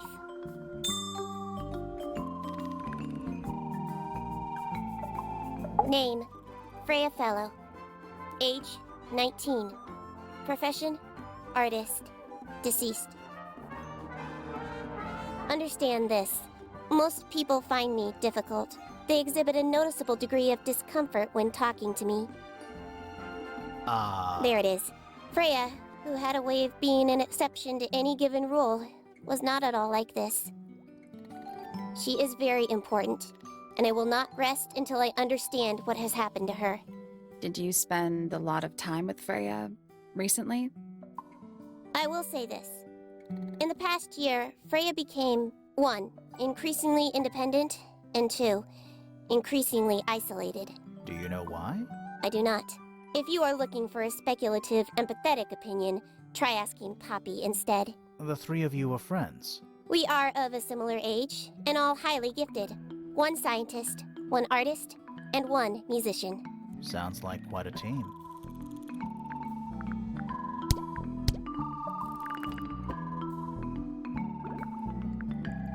Do you know who was reading this book? It belongs to my mother. And she left it in the library? No, my mother has not been in the library for some time.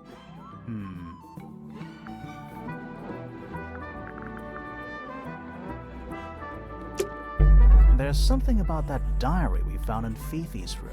Something suspicious. Let's ask her about it. There's something about the report of Fitz going up Pointer Tower. Something suspicious. Let's ask him about it. There's something about the image of Flora in the paint. Something suspicious. Let's ask her about it. Is this your diary, Fifi? We found it in your bedroom. Of course it is mine. Ridiculous question. Why is it locked up like that? You seriously require an explanation. Very well. A fairly common concept, the so-called secret diary, is favored in particular by girls between the ages of 10 So, there are secrets written in here? and... This particular diary is unused. It doesn't look unused.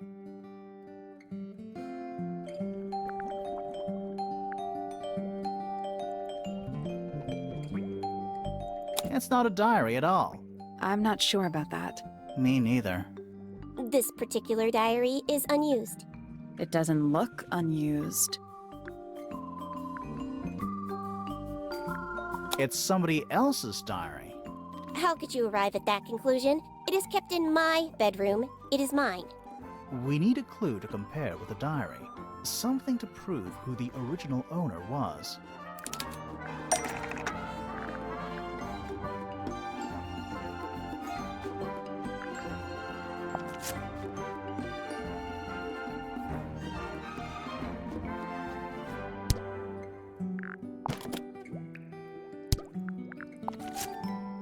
Let's take a closer look at this.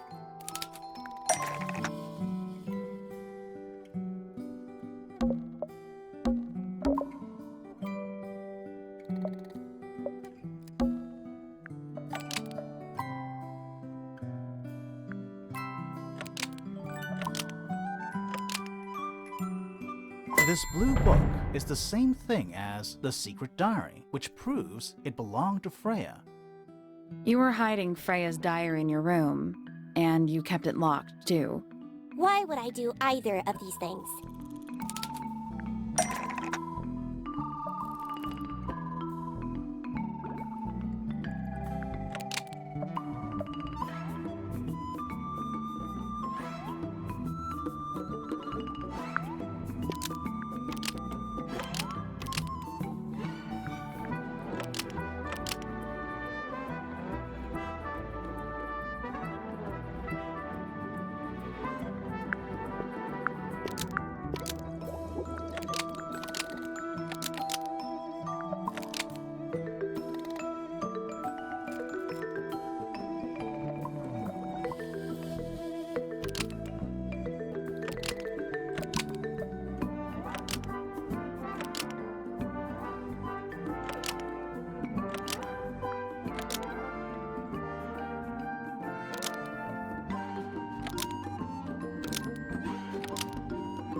Freya didn't want any... Nope. Freya didn't want anyone to almost. Maybe just change.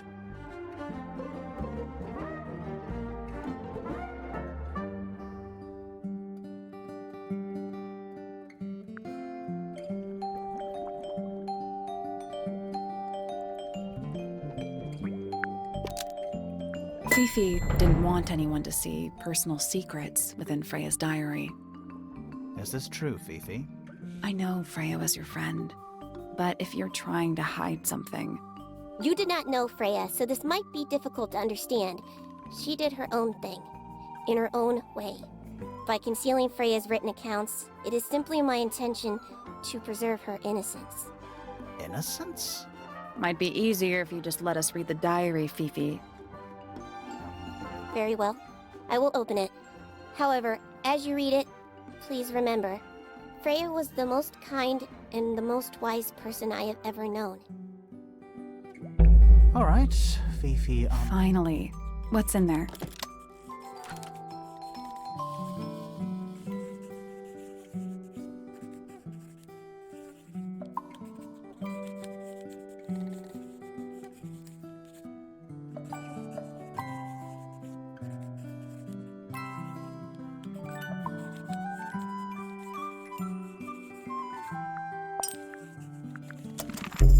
Freya was definitely up to something.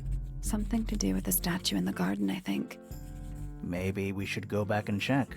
And we could have missed something.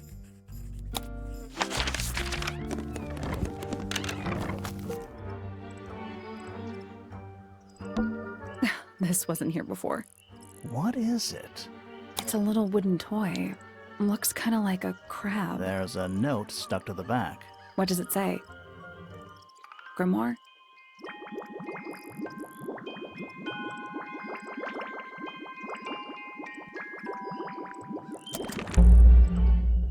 What do you think? Is it really from her? How can it be?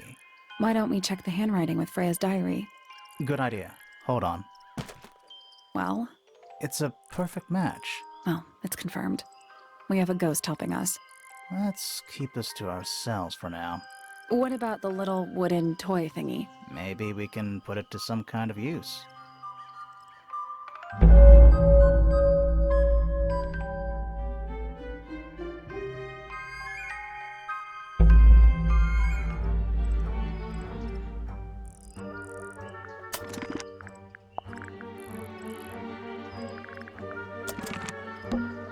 I'm still not sure about Should we take another look? Let's come back later.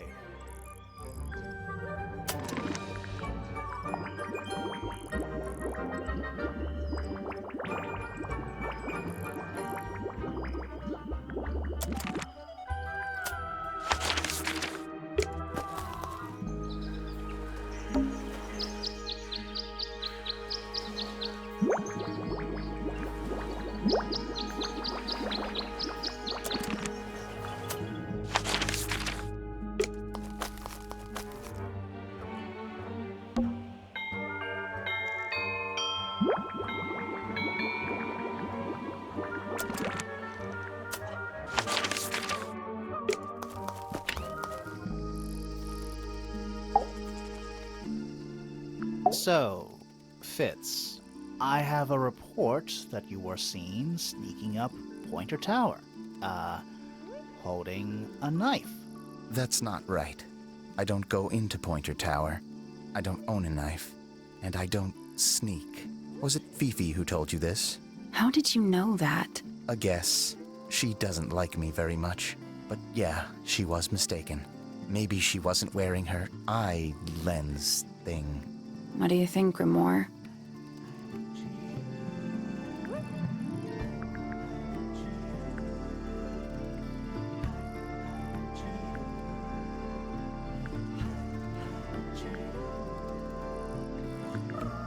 Fifi did see Fitz, but he was holding something else. So, if it wasn't a knife, what was it?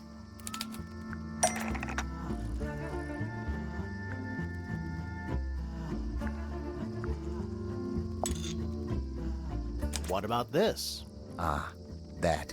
Is it yours? It was a gift. It's sentimental. I have no reason to take it up Pointer Tower. I don't use it at all.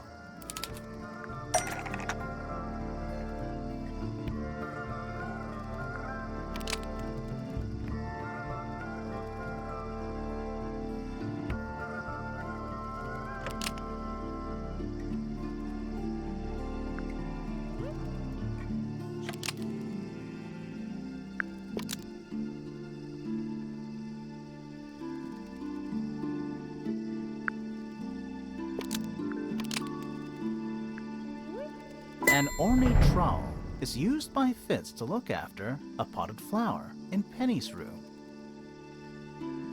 That flower. Yes? I've never seen it before. We need a clue to compare to that flower. Something that proves its connection to Fitz.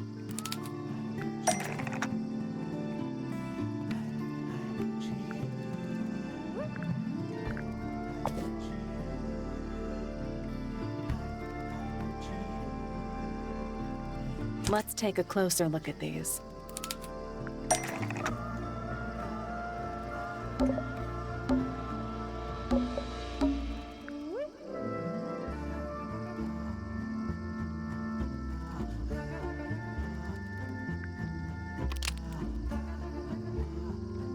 The pot and soil, almost.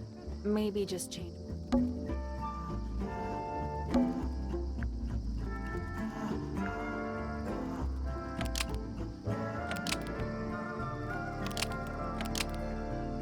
The pot and soil in Penny's room matches the pot and soil found in Fitz's greenhouse.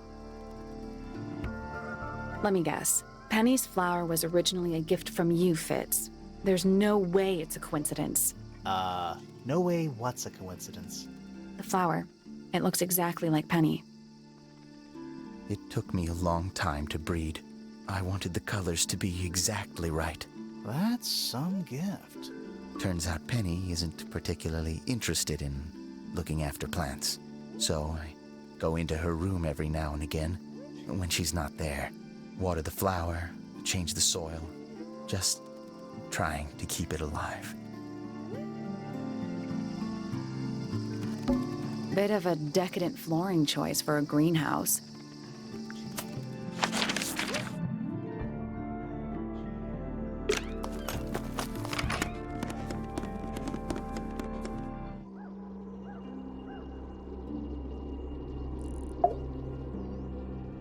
So, this painting, specifically that knife in Flora's hand.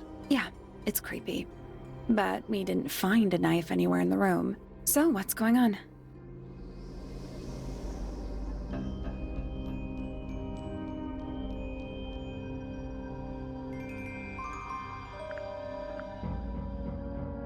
The knife is still in this room.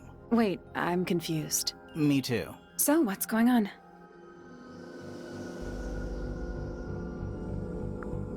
It's not a knife. We need a clue to compare with the painting. Something to explain what that knife shape actually is.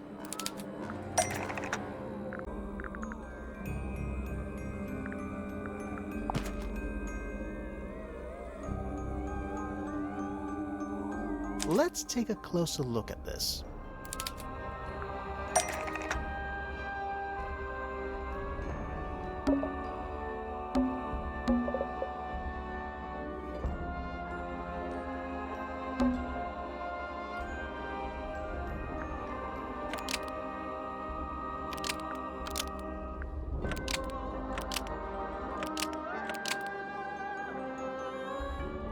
The painted knife is actually just a feather from an ink-dip bird.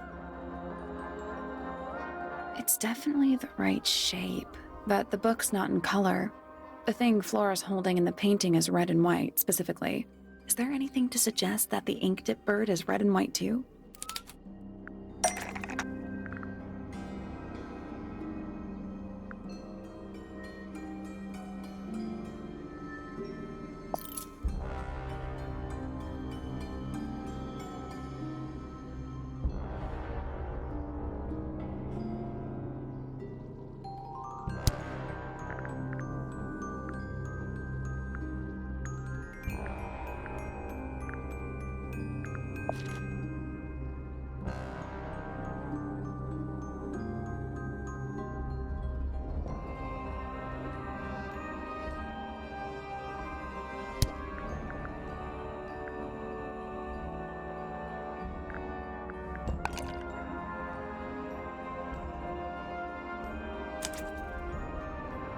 This little thing?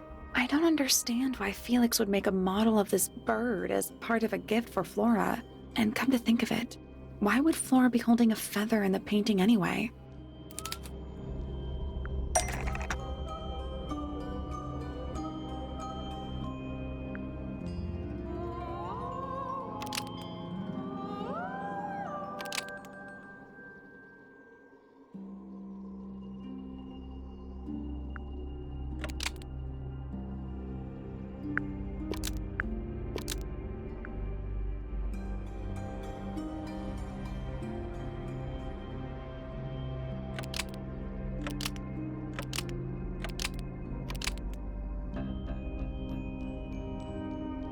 The ink did almost. Maybe just.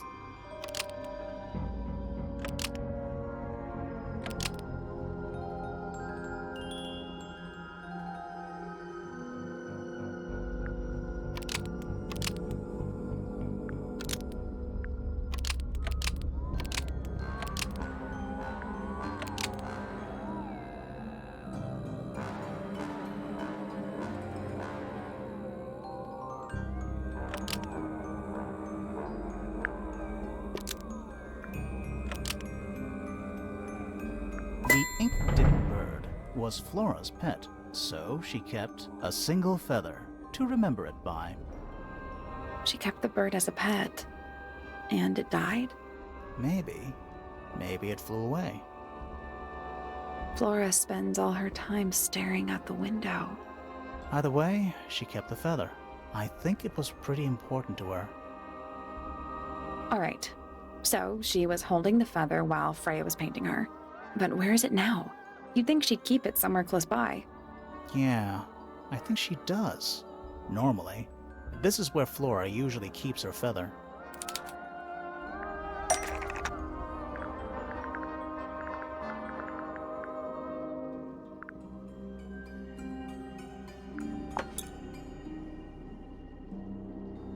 But we opened it. It's empty. Mm-hmm. Completely empty. Flora? She's pointing at something in the corner of the room. It's just a pile of books. They're not... Wait, there's something tucked inside this one.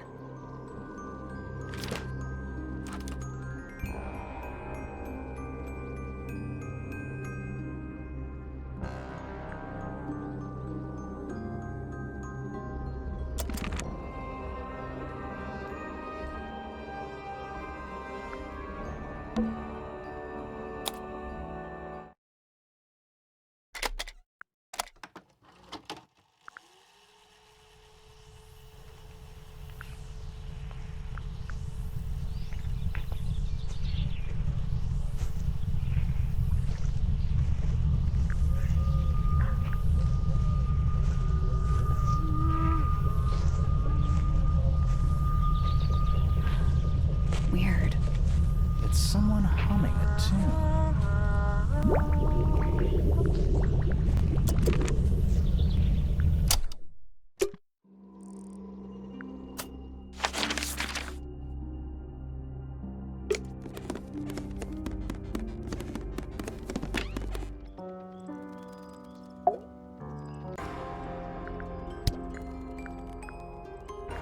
Yeah, it's mine.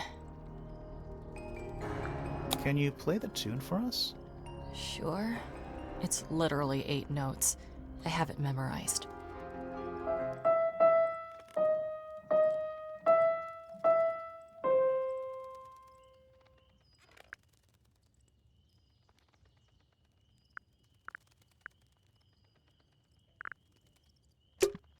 That's all 4 melodies, I think. So, what do we do with them? Should we go back to the gardens again?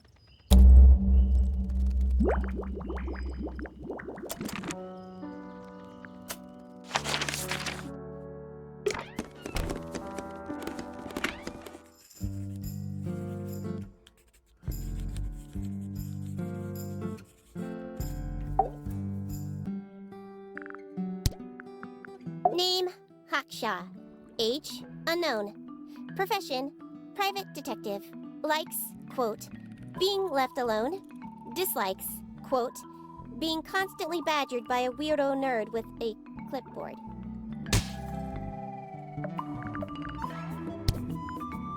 Name, Felix Fellow. Age, 53. Profession, none.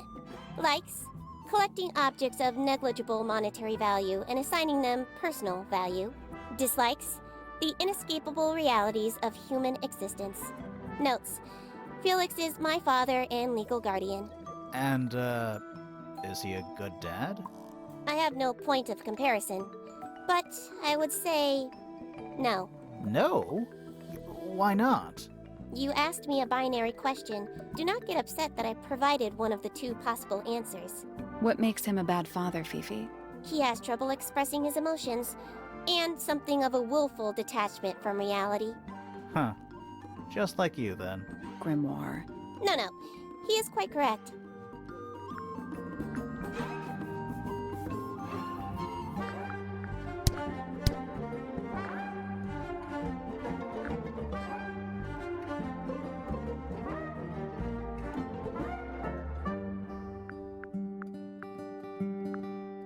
A wooden carving of my father, made by my father.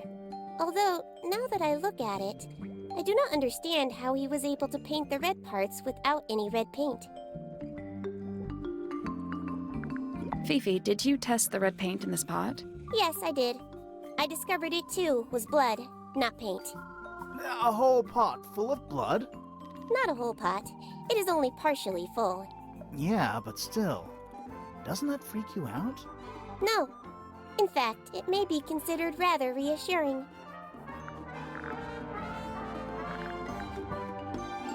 It is a model of Freya, made by my father.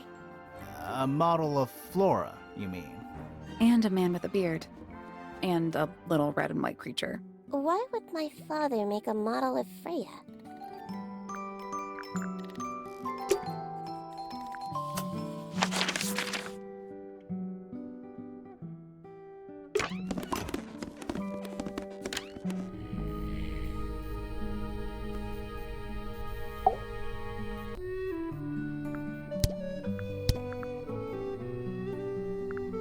Dearest Flora, a remarkable woman. Oh, yes.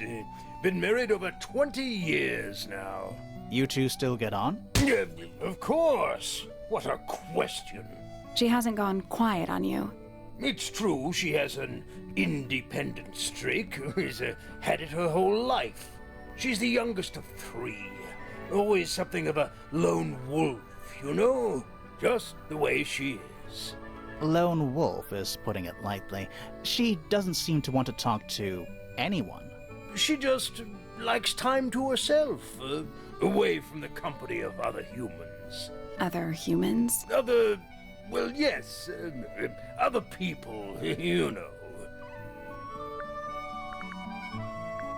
Uncommonly skilled as an artist, but Freya was so much more than her talent. She helped me get started with my own painting, you know. It taught me what she knew about wood carving, too. Tremendous patience. She was ever so good with dear Flora. Freya and Flora were close? Oh, yes, especially recently. How are you related to Freya? Somewhat distantly, as it happens. My father, Lord Fellow, was her grandfather. Technically, that makes her a fellow. Let's just say there was some discussion over whether she ought to carry the name at all. There's a family tree in the Grand Hall. You should take a look at it. What about her inheritance? Freya's parents died when she was around 3 years old. She came to live here shortly afterwards. Nobody left her a thing? I'm afraid not. She had no formal claim over anything at Tangle Tower.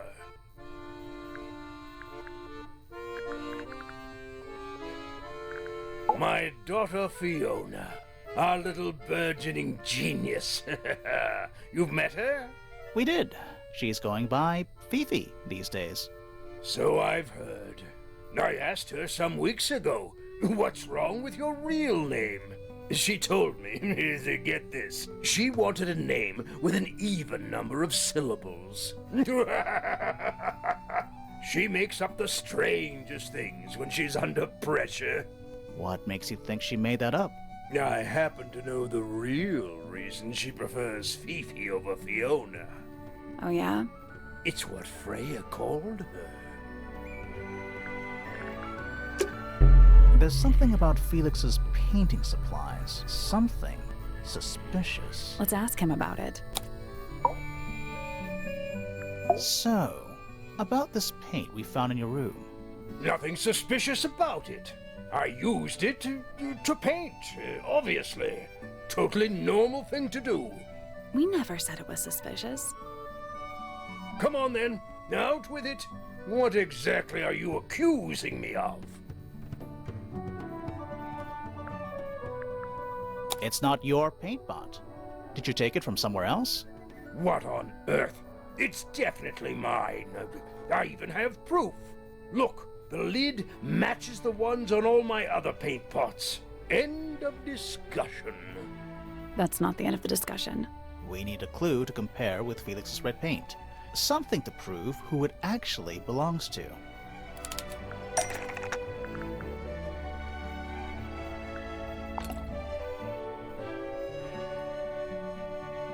Let's take a closer look at this.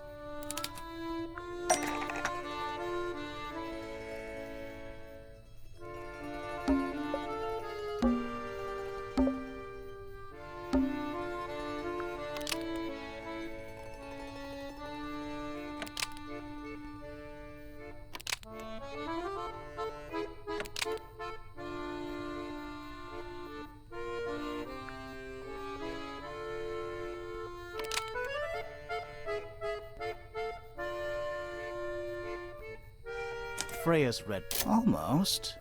Maybe just...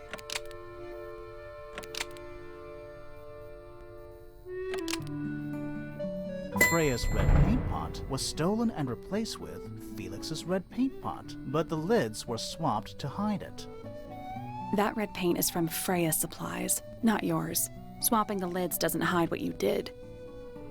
Why are you bothering me about paint anyway? And none of this is connected to your murder.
This red... almost.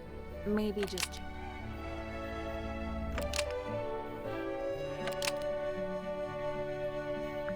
This red paint pot... Nope.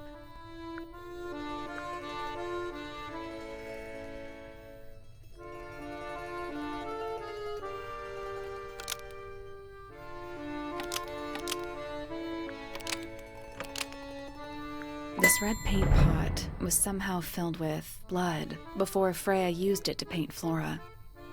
Oh, that's definitely something. Right, fine. Here's the story. I was busy working on a project when I suddenly realized I had run out of red paint. There was a certain amount of time pressure, so I politely asked Freya if I could borrow hers. Just for a little while, you know, perfectly reasonable request. But she said no. I tried to explain why I needed it, but she didn't seem to care. So, well, I took Freya's red paint pot and swapped it with my own empty one. You went into her room? Not my proudest moment, but it's just paint. I didn't touch anything else. And the paint pot you left behind was definitely empty? Quite. I have absolutely no idea how it got blood in it, if that's what you're asking. Why were you in such a hurry to get a hold of red paint anyway? I was trying to finish this in time for Flora's birthday. I needed red to paint the final details. Could you not have just used a different color? Out of the question. It had to be red and white. If you managed to finish it, why haven't you given it to Flora yet? Well, I decided against it in the end. After what happened, seemed a bit insensitive. Let's go over what we know about the crime scene.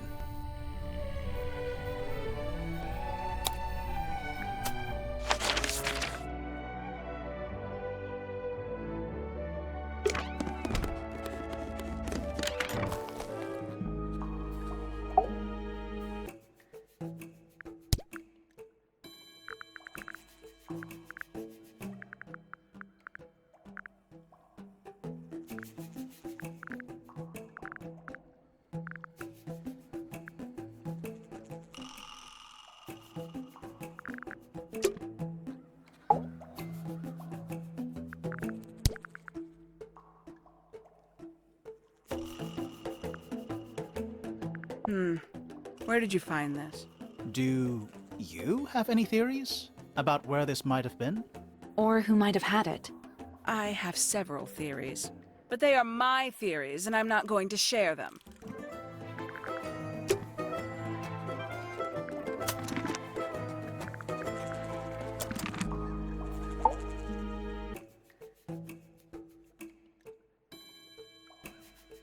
Towards the early evening, my examination of the 314 cases solved. 314.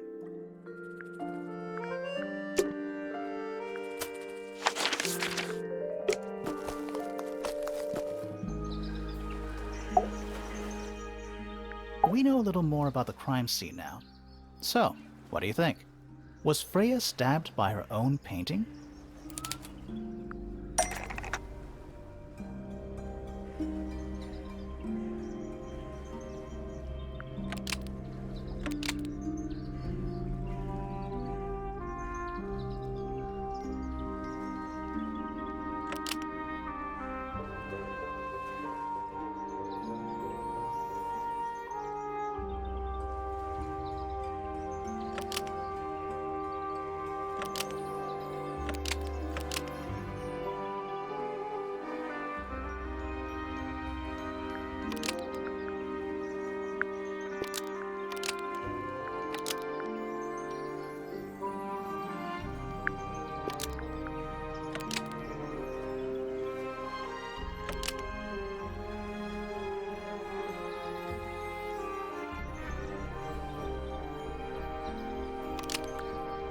Blood from the paint, almost.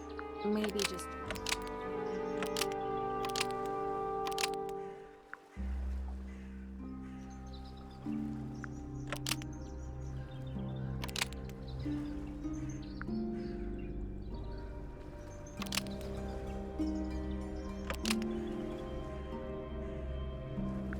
Blood from the paint pot was used to paint the red tip of the painted ink-dip feather to resemble a bloody knife.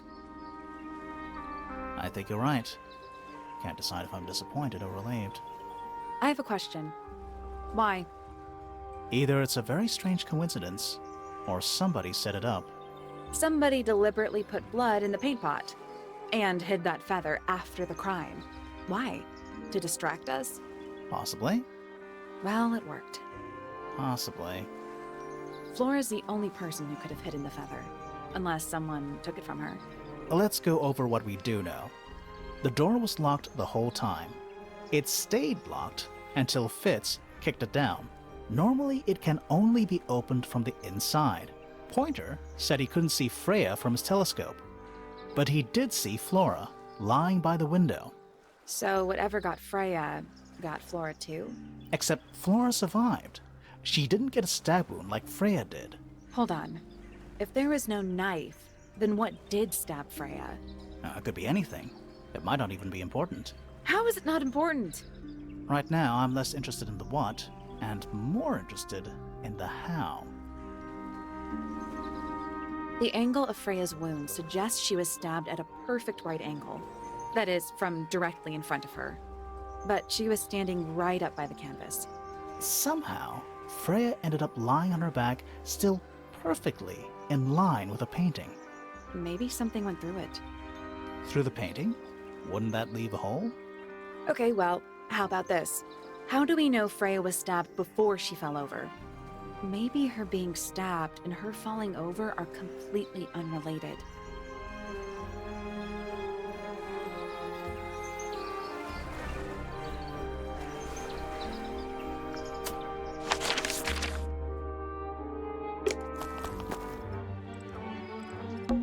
Let's try this again. You know, I think we might be able to solve this now.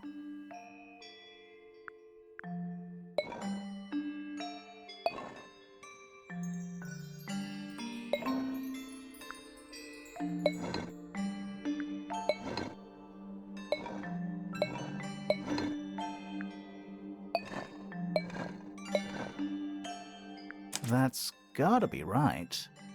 Nothing. Maybe it's broken. Wait, do you hear that?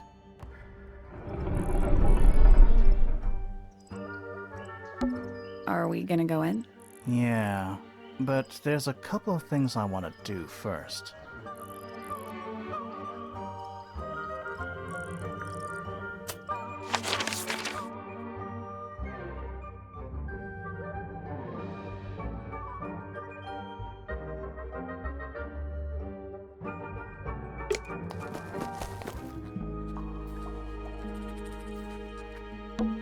How long is that thing?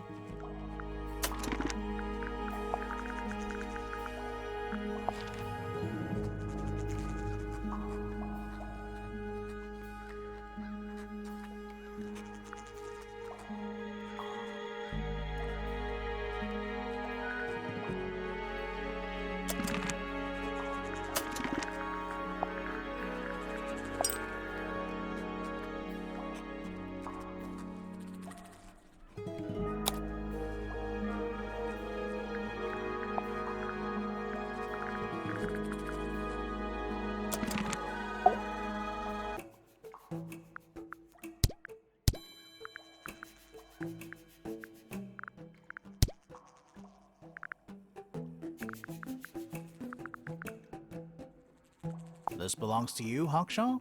Correct. And...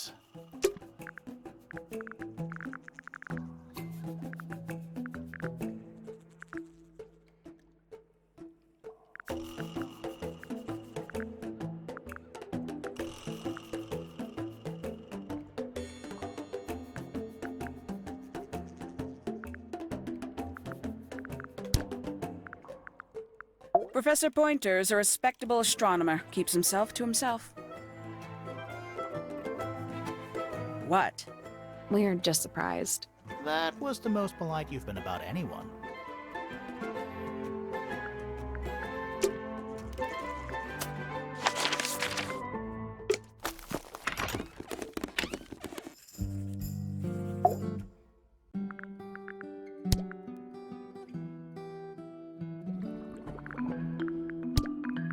Now this is interesting. Where did you find it? In the astronomy tower. And yet, it does not concern the field of astronomy. Nope.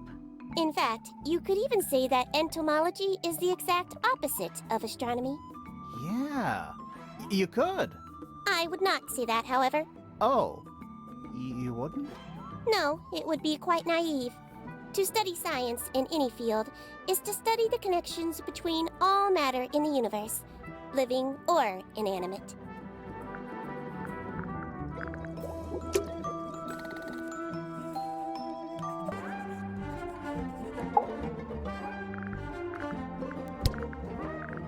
This belongs to Professor Pointer, does it not? No, I don't think so. Who else would own such a pointless little telescope?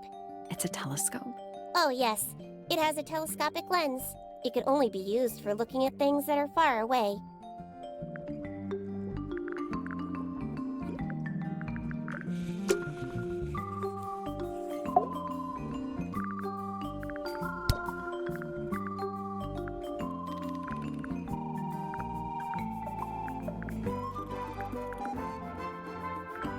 This belongs to Professor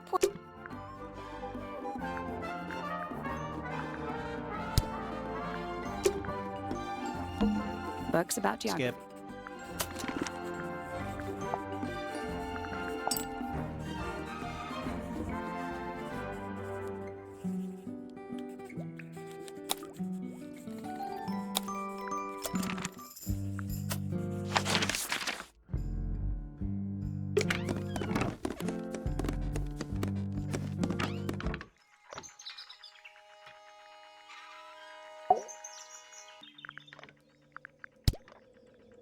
What's this?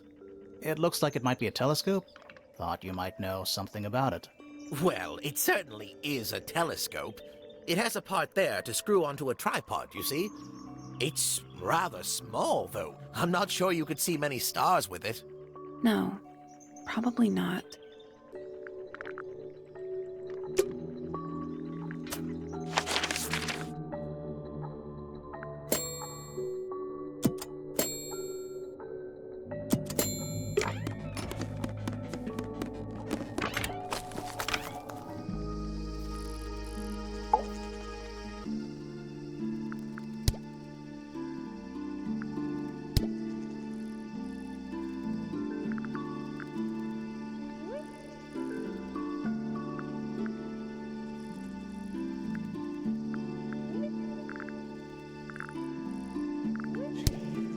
She questioned me. About what? My work, the plants, bit of everything. Did she search the greenhouse? No, she didn't. You sure? Maybe she did it when you weren't in there. No, she hasn't touched it. How can you tell? Trust me, I can tell.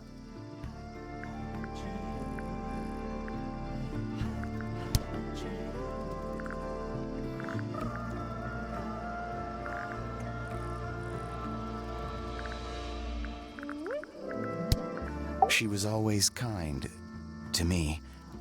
She'd come into the greenhouse when I was working, sometimes by herself, sometimes with Poppy. I think they were just bored at first. Eventually, they started asking questions. About what? Poppy wanted to learn about flowers. Freya, she used to ask me about the insects. Insects? One of my jobs is to protect plants from things that might eat them. Freya brought me this little glass box, leaves and twigs inside. She'd say, put all the troublemakers in there. Every day I'd put a handful of beetles and other things in the box. Then she'd come along and take it away. I didn't really understand her, but she was always kind. There's something about Hawkshaw's handheld microscope. Something suspicious. Let's ask her about it.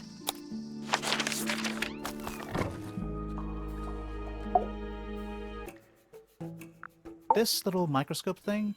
You said you used it to search the greenhouse. And this would make perfect sense, if you knew what my client had asked me to find.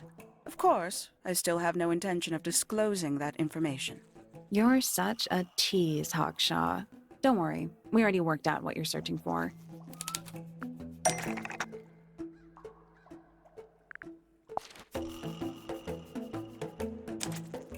You're not as hopeless as you look. Thanks. So, that's what you were looking for in the greenhouse? This beetle? Surely even you can understand the logic of it. The greenhouse is home to a great many insects. The gardener could have easily kept the beetle hidden in there. Well, Fitz said you questioned him, but didn't actually search the greenhouse.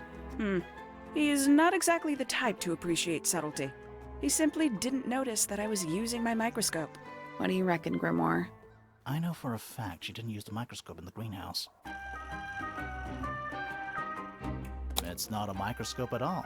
All of a sudden, Detective Grimoire is some kind of expert on microscopes.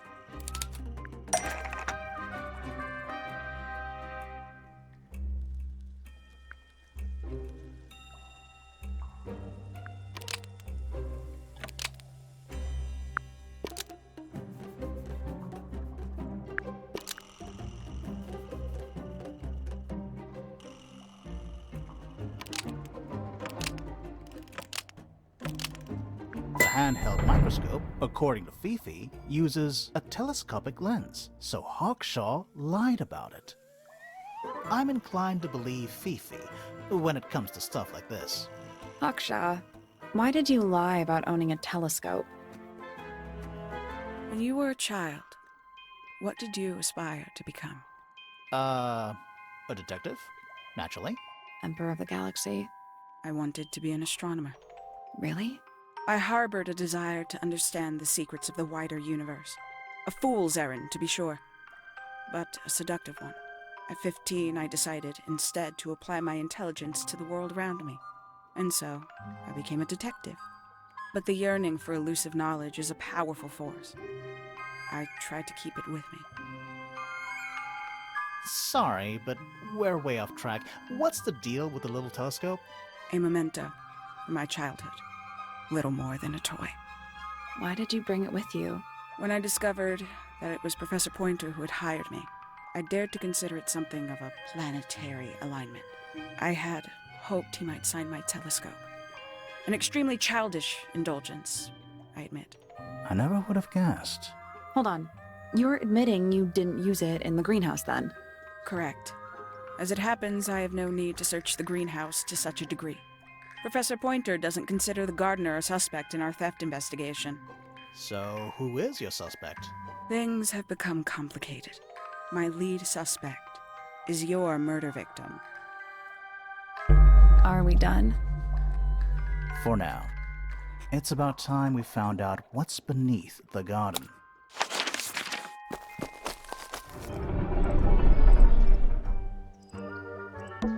Where do you think it goes? Down.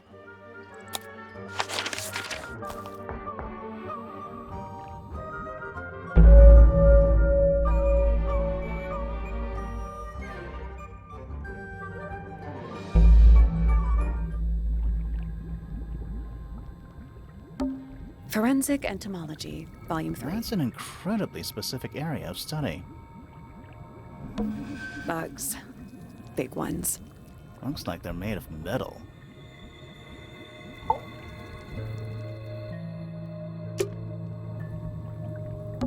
What's in there?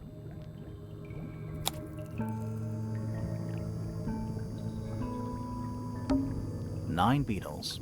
All different, all dead. Poor little guys. There's a bunch of notes written all around them. It's mostly numbers. No idea what they mean. It's a little diagram of a beetle, with some incomprehensible notes scribbled next That's to it. weird. What? It looks really normal compared to the beetles behind the glass.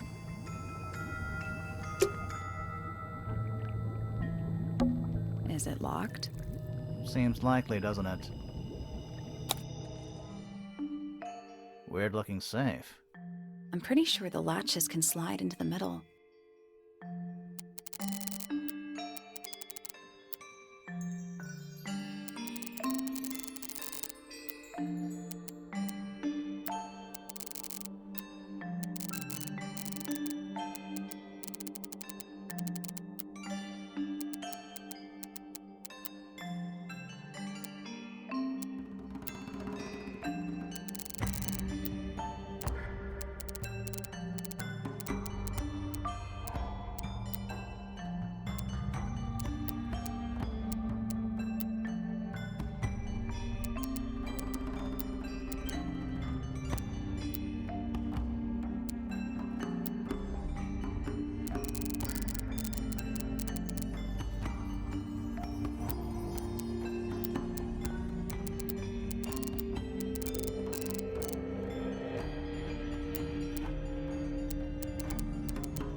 That's the one. Hey, not bad. Anything inside? Yeah, more research.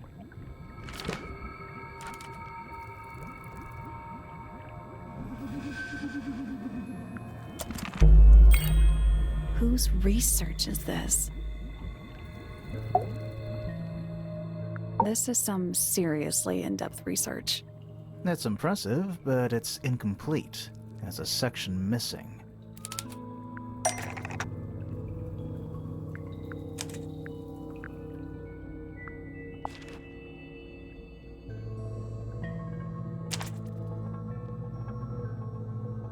So, this is Pointer's secret lab. Definitely seems like he's the one using it. I guess not a lot of people know about the secret entrance. Right. But if Pointer's the only one who comes down here, why would he need to lock his research in a safe? Who is he hiding it from? He's just paranoid, especially about his golden beetle. What do you think he's trying to do exactly?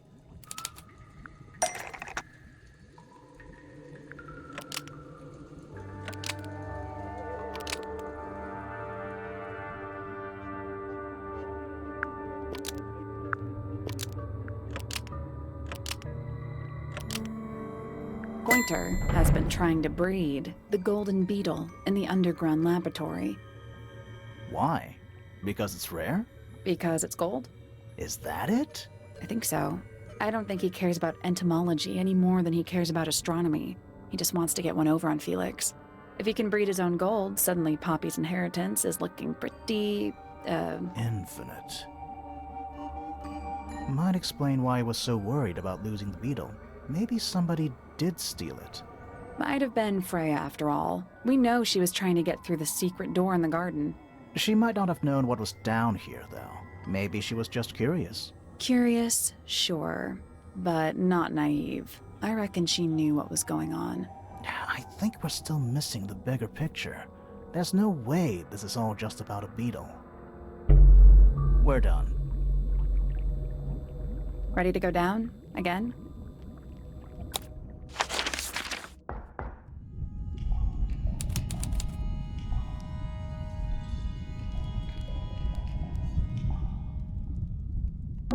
Basements don't normally have windows?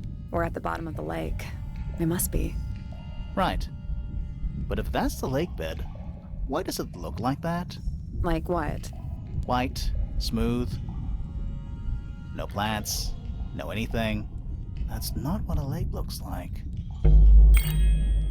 Where are we? It's an old coat rack. Looks thoroughly neglected. 2 cloaks, and a green hat draped on top for good measure. Gives off kind of a dungeon vibe. What do people actually use chains for? Nothing good. A single book on a little makeshift table. This is creeping me out slightly. Why? I think it's a children's book.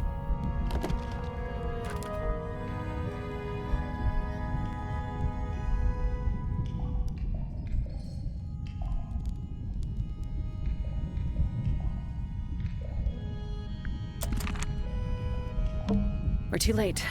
This photograph has been stabbed. Why? By what? Not sure. Some kind of metal stabbing thingy.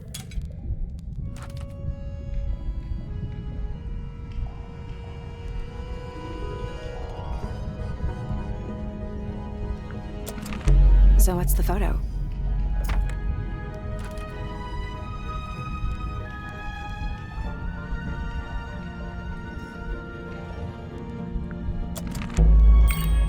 Do you know who it is in the photo? Old cardboard boxes. How exciting. Oh, but there's more. They're also damp and empty. There's a roll of paper up there. I'll see if I can reach it. Let me guess. Blank.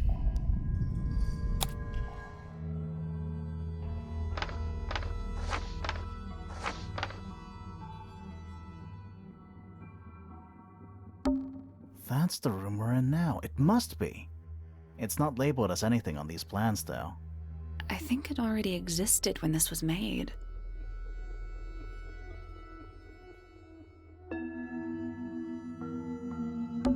The rooftop garden. That name makes a little more sense in this context. Study. Wait. I know what you're thinking. And no, we never went in there. How did we miss it? The Grand Hall. What's that thing in the middle? I think it's that big glass tube.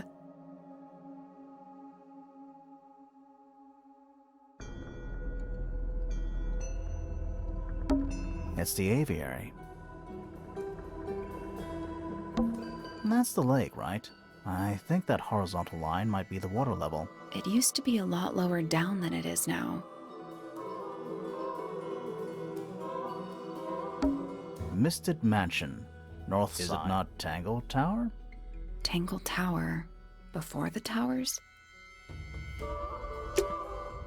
This seems pretty significant. Agreed.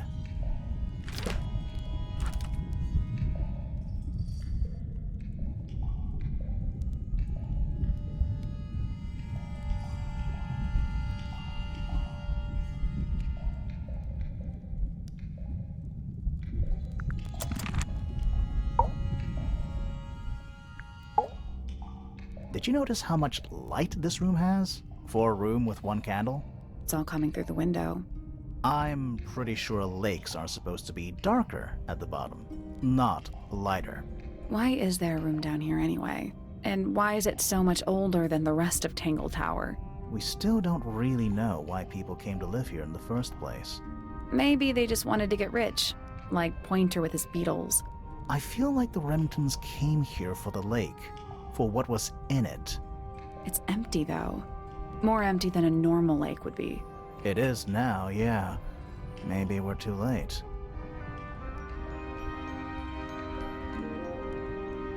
This man in the photo, he reminds me of something from one of our clues.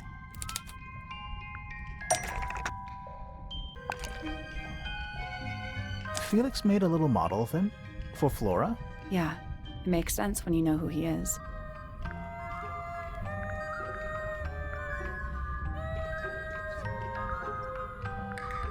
Lord Fellow. Really? Wait, no, hang on. Felix made a little model of him for Flora. Yeah, it makes sense when you know who he is. Lord Remington. Remington. That makes him Flora's father, meaning the girl in the photo is... Yeah, it's her. See the bird, too. I never would have guessed. Times sure do change. I don't know. I don't think she looks so different.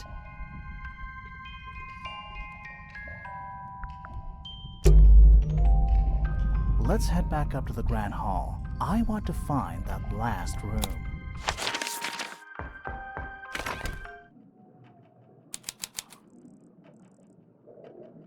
Wow, it's dark all of a sudden. How long were we down there?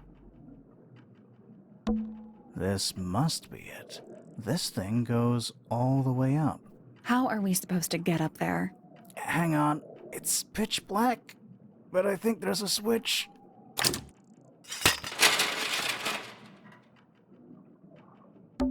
A ladder. Want to go up?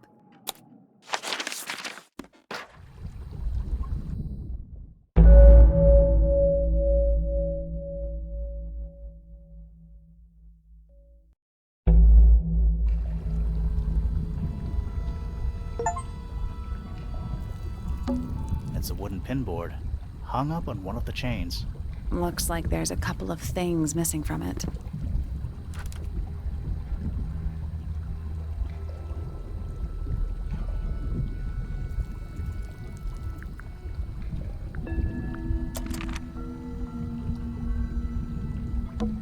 Coffee table, half-empty wine bottle, lamp left on. I'm gonna say someone's been using this room. Someone complacent enough to leave their notebook lying around.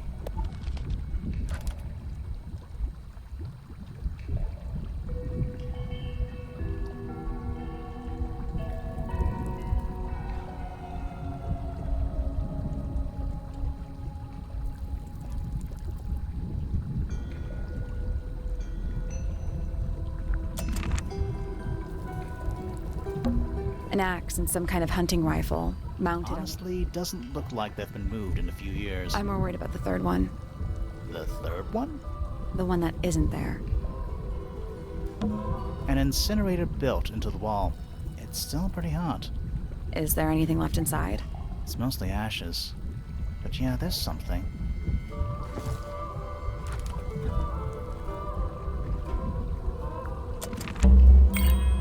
Someone's been using this room. You know, in any normal room, this thing would be my main concern. In here, though, it barely makes the top 3.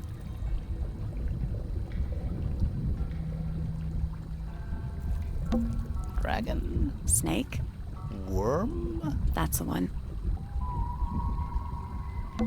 Those aren't bird cages. Some of them are disconcertingly large. At least they're all empty. You sure that's a good thing?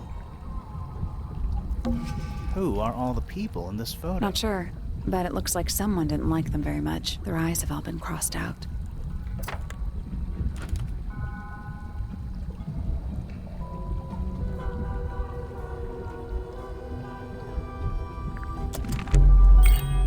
That photo is important. I'm sure of it. Is that a crab? It's got a translucent exoskeleton. You can actually see its inside. Also, crabs normally have 2 claws, right? Not 3. Ugh. You sure we should be touching it? Grimoire, don't you think it looks familiar?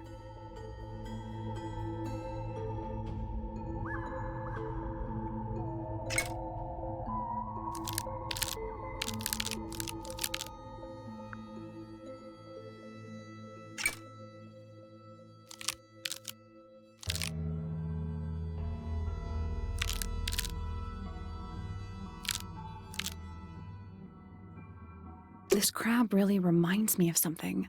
That little wooden toy we found? Yeah, but I don't think that's going to help us. I think I've seen it more recently.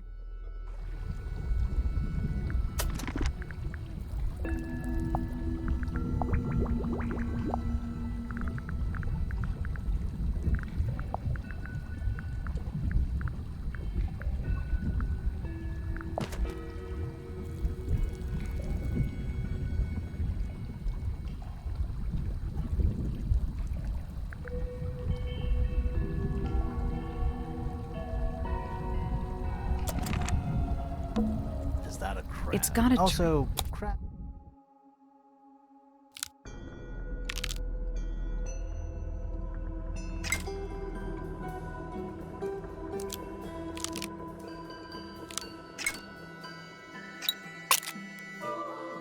I guess that's wrong. I don't think we need to guess. What do you mean? We have all the information we need in our case file.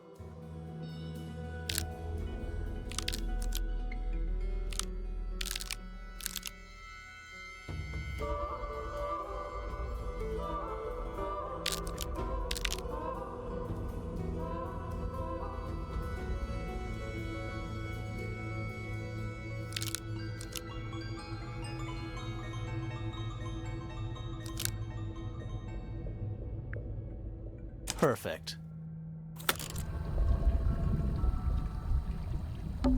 What's this? Something somebody didn't want us to find.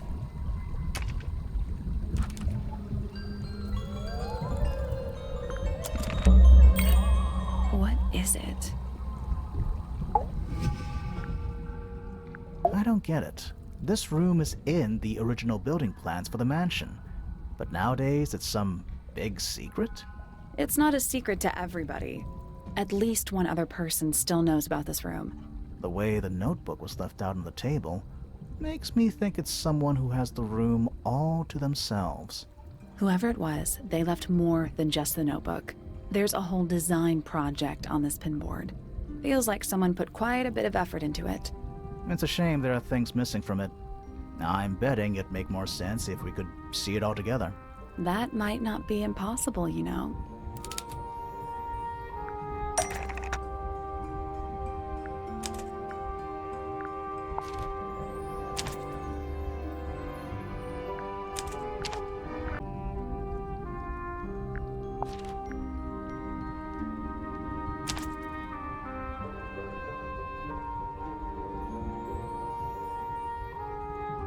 The painting from Freya's room and those sketches. Did Freya design Detective Hawkshaw's clothes? What kind of sense does that make? I don't think that's why Freya made that painting, but it may have been why somebody took a photo of it to use as reference. And as for those sketches of Hawkshaw, I don't think Freya actually drew them. It was somebody else, someone with less of a talent for art. Doesn't exactly narrow it down. Should we go ask Detective Hawkshaw about all this? I'm not sure. I still don't know what's really going on. Another photograph.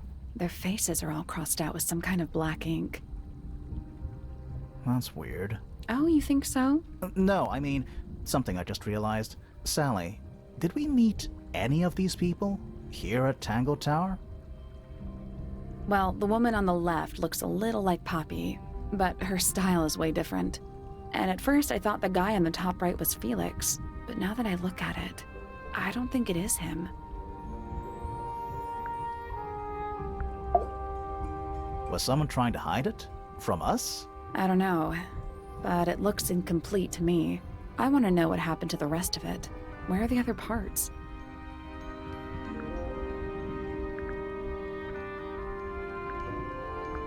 We found them already.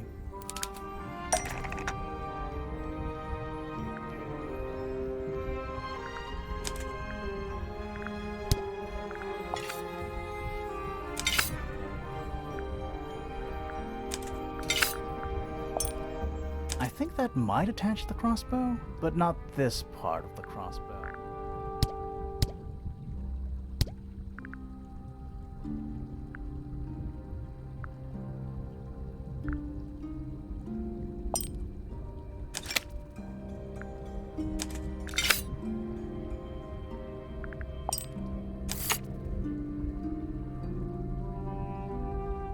What do you make of it? Not sure. Let's keep an open mind. You don't think the crossbow is the murder weapon? Oh no, the crossbow is definitely the murder weapon. But that doesn't mean we've solved the mystery.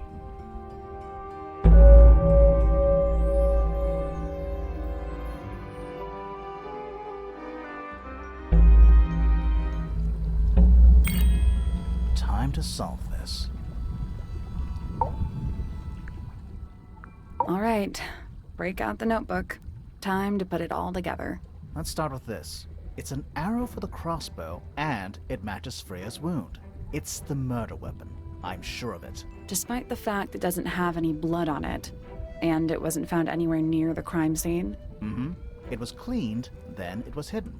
I don't think anybody expected us to get down to that room at the bottom of the lake. Okay, so Freya was shot by a crossbow. Where was it fired from?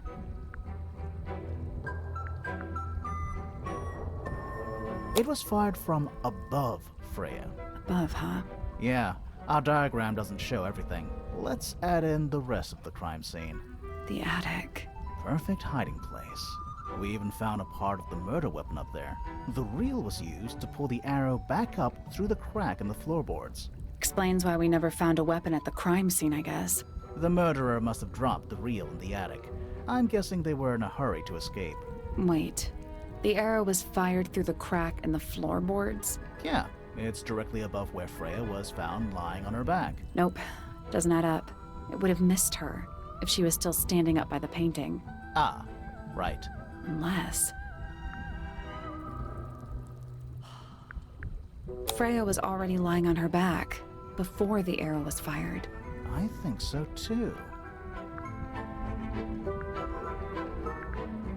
She'd fallen unconscious. Something in the room caused Freya to fall unconscious.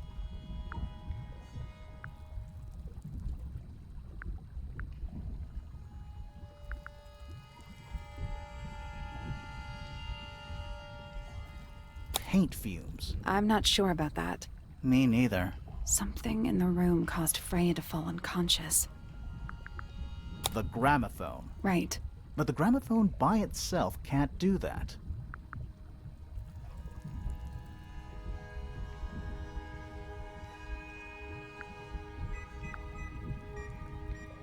There is something in the gramophone. Mm-hmm. Something small.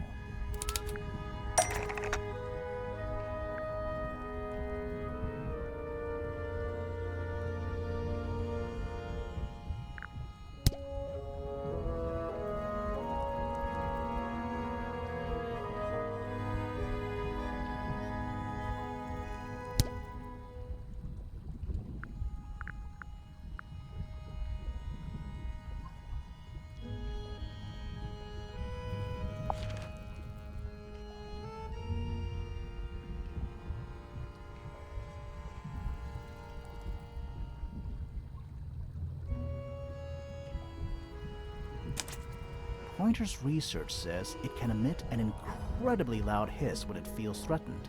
Poppy and Fitz both said they heard a loud noise around the time of the murder. Neither of them had any idea what it was. This seems a little far-fetched.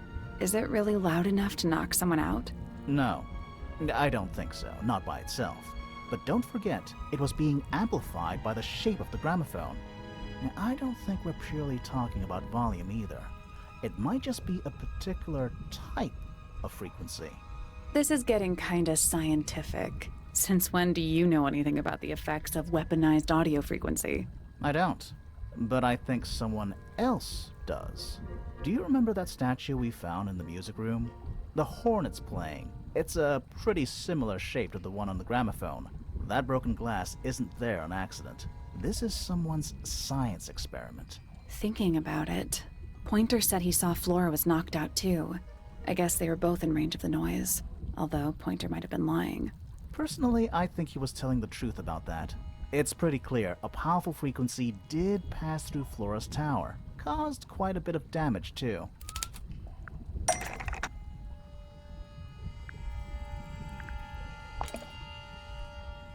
Those cracks didn't appear out of nowhere. Freya's paints, the pink cassette tape, and the gramophone itself, they all sustained similar damage while they were in that room. That's some seriously powerful vibration, enough to crack metal, enough to knock someone out all the way across a room. Yeah, that's the one thing I don't get. If the frequency was so powerful and had such a big range, how did the murderer pull it off? Wouldn't they have been in range too? Think about it. They can't have been much further away from the gramophone than Flora was. They were knocked unconscious. Really? Wait, no, hang on. Wouldn't they have been in range too? Think about it. They can't have been much further away from the gramophone than Flora was. They protected themselves. How?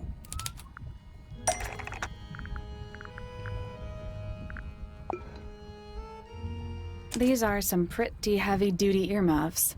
I think they'd be enough to block out the sound. Right. Let's go over everything from the start. 1.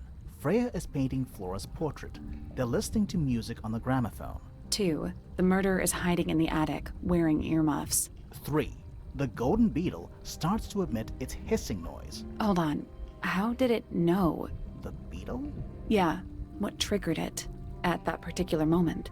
Pointer's research said it makes the noise when it feels threatened. I'm not sure. Maybe something in the music? Maybe. 4. Freya and Flora are both knocked unconscious by the vibrations. Freya lands on her back.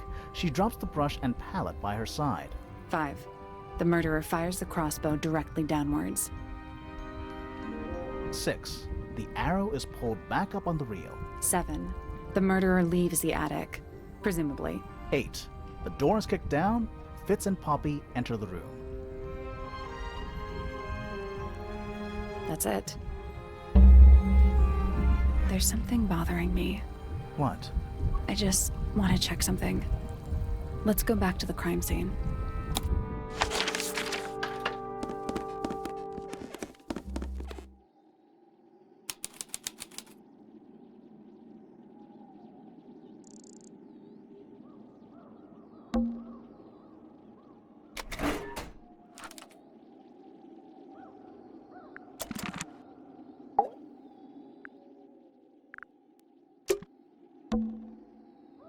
answer is in the painting. I'm sure of it.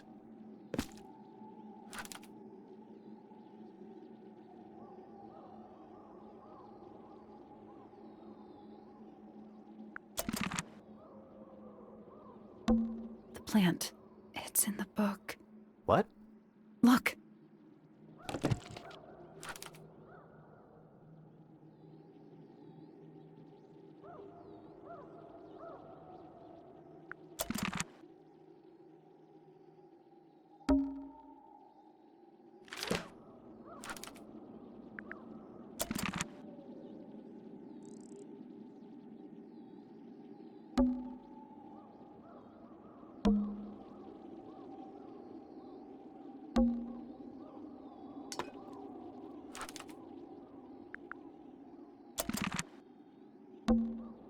Freya, did you leave us a clue?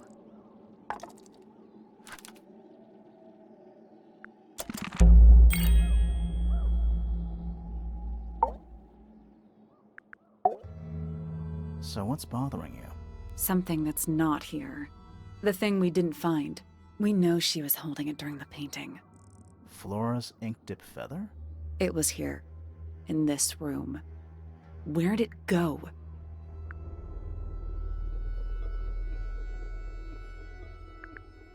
We found it somewhere else.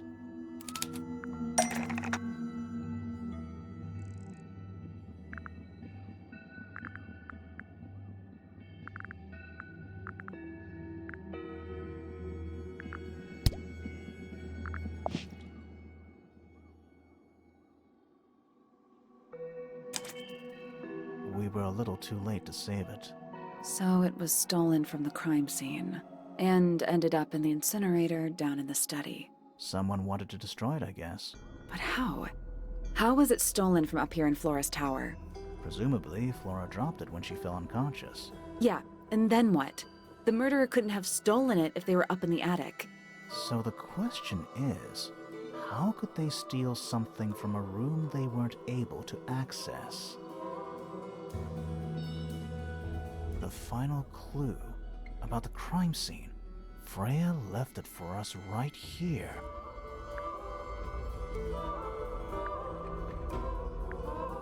It's in the unfinished painting.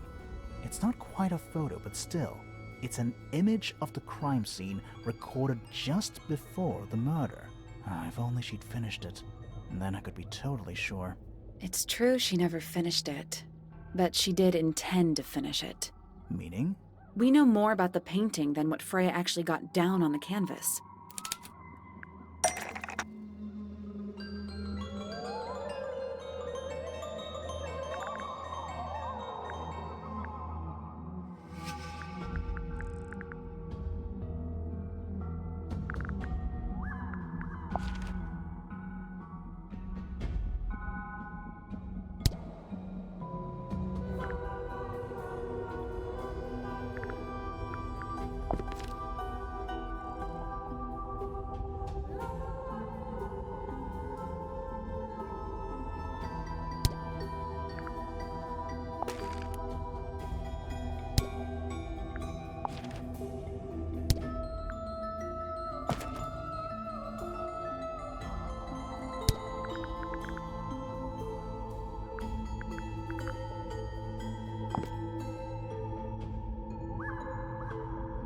That's not it.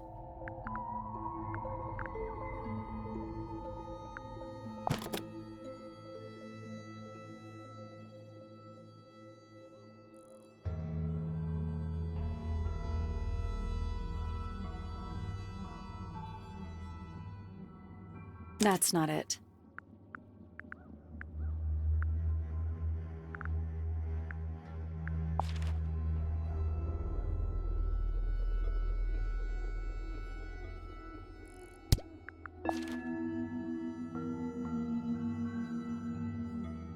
That's not it.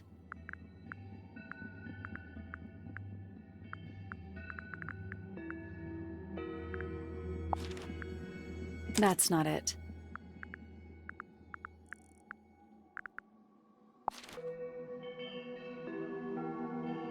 That's not it.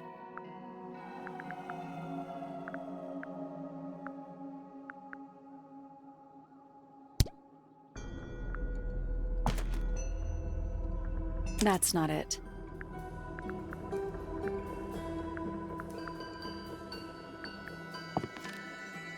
That's not it.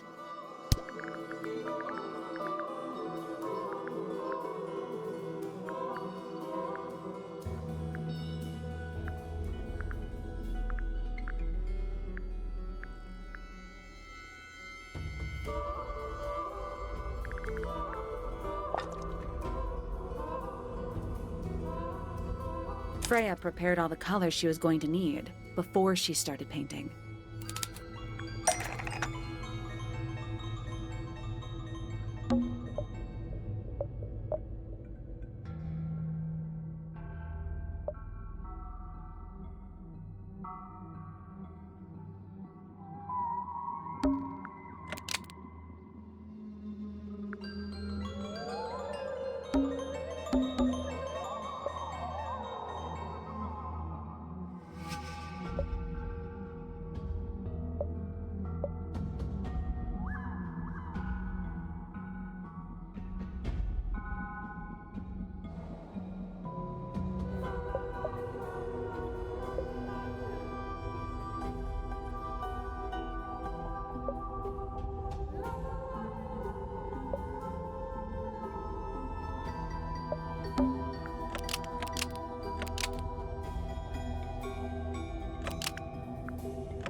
Yellow paint was going to be used to paint this sketch of something sitting in the window. Something in the window. Oh.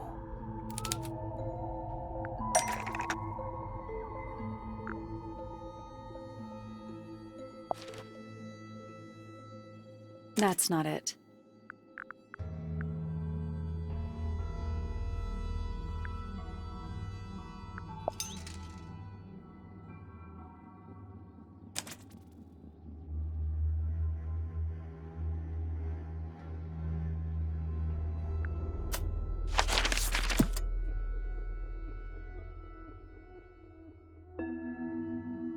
Let's not wander off right now.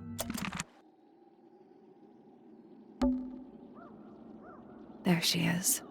Our little thief. How long has it been there? Did it hear the whole conversation? She did, but she's a very good listener.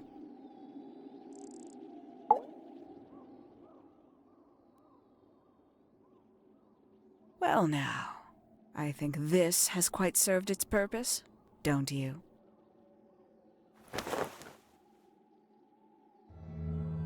Penny, why did you... It's Penelope, if you don't mind. But before we begin, isn't there a certain formality demanding our attention?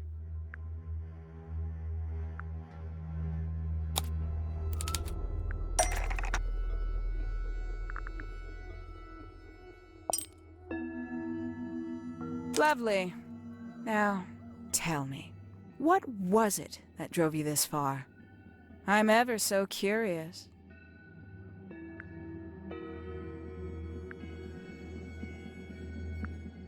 I just need to know the truth. Is that right? Interesting. Why did you do it, Penny? What did Freya do to you? Absolutely nothing. So, what? You just hated her indiscriminately? Freya Fellow was an inspiration to us all. She was possessed of a great energy. The volition to create something from nothing. The willpower to walk beyond her boundaries. She was truly free. Everything I couldn't be. You know what? I just realized I actually have no idea who Penelope Pointer really is. Weird, isn't it? Considering we've met her, what is it, 3 times now? Exactly.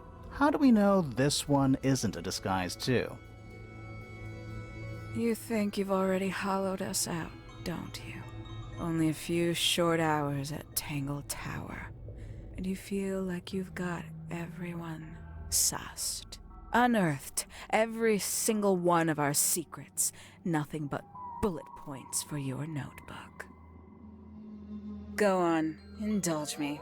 What does it say in your notes about Penelope Pointer?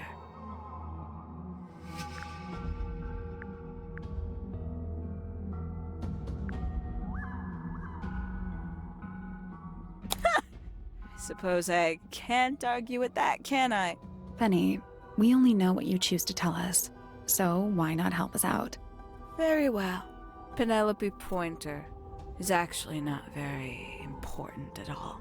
She pales in comparison to those who came before her and to those that came after. Living at Tangle Tower, it is very difficult to attain the levels of self-realization you probably take for granted. You sure this is a Tangle Tower thing and not a you thing? Perhaps you didn't notice. Not one of them is happy, not one. So why stay?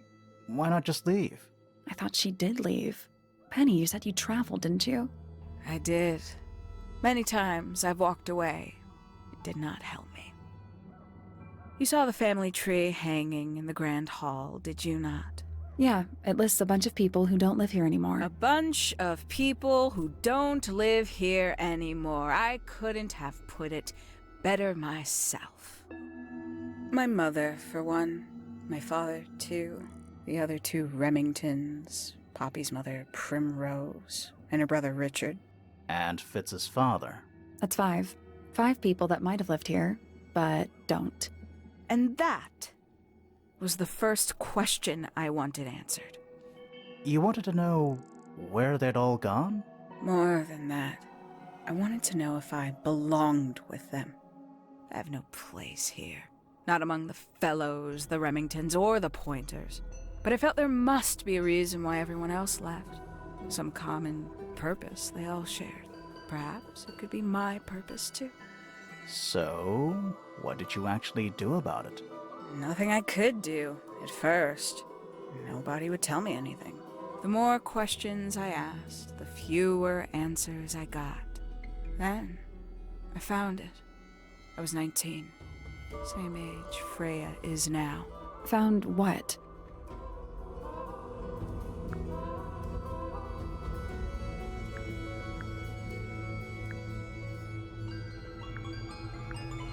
The aviary. Wait, I'm confused. Then, I found it. I was 19. Same age Freya is now. Found what? The study. The one hidden in the middle of the house. It's right next to a bedroom. I'd hear voices at night. Deep ones. And the strangest thing, the wall behind my bed would get incredibly hot. For hours on end. The paint would peel. Wallpaper wouldn't stay up. I thought I was cursed. I thought it was something trying to break through. Eventually, I couldn't take it anymore. I found my way in the same way you did. Once you know it's there, it's simple. So, you got into the study and found the incinerator. That must have been a relief, right? It was still warm when I found it. Then, I looked inside. Let's see how thorough you've been. Tell me, do you know what a misted is? Misted? What? As I expected. After all, their connection to the Freya case is minimal, at least at the surface. Sorry, what are we talking about? It's a collective term, from before my time. Birds, insects, amphibians, anything living off the lake water. The mutation can take several generations, or it can happen overnight. Wait, mistids, like cryptids, like Bigfoot or whatever. A little egregious, isn't it? I suspect that was an intentional parallel. The main difference being mistids are perfectly real. They're just kept secret. Or at least, that was the original plan. As it happened, some got out. Quite a few got out. How do you know all this? When I entered the study at 19, I found a single object that rather changed my life. Something which answered my questions while at once creating all new ones.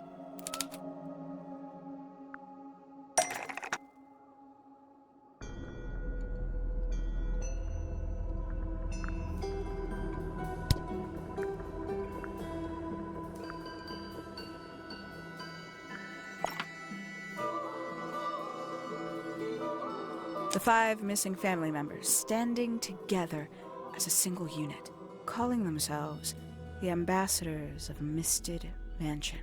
So, the house was renamed from Misted Mansion to Tangle Tower? And rightly so. The age of Misted Mansion is long past. When I looked inside the incinerator on my first visit to the study, I found nothing but ash.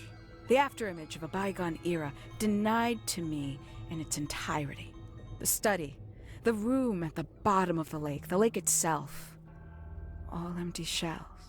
I felt my only hope lay with the ambassadors. If I could find them, maybe they'd share the family history that Flora and the others were trying so hard to forget. How did you track them down? It was tough. They'd taken almost everything. Books, maps, charts, the creatures themselves, all lost, taken away or destroyed. But I got lucky. I got a lead. I found one, and he led me to the rest. And? What happened? Why'd you paint out all their faces? They didn't help you either, did they? 19-year-old me had imagined they'd all left with a mission, a unified purpose, but they hadn't. They were, in fact, every bit as fractured as the people that still live here. Most of them had left tracking escaped mystids.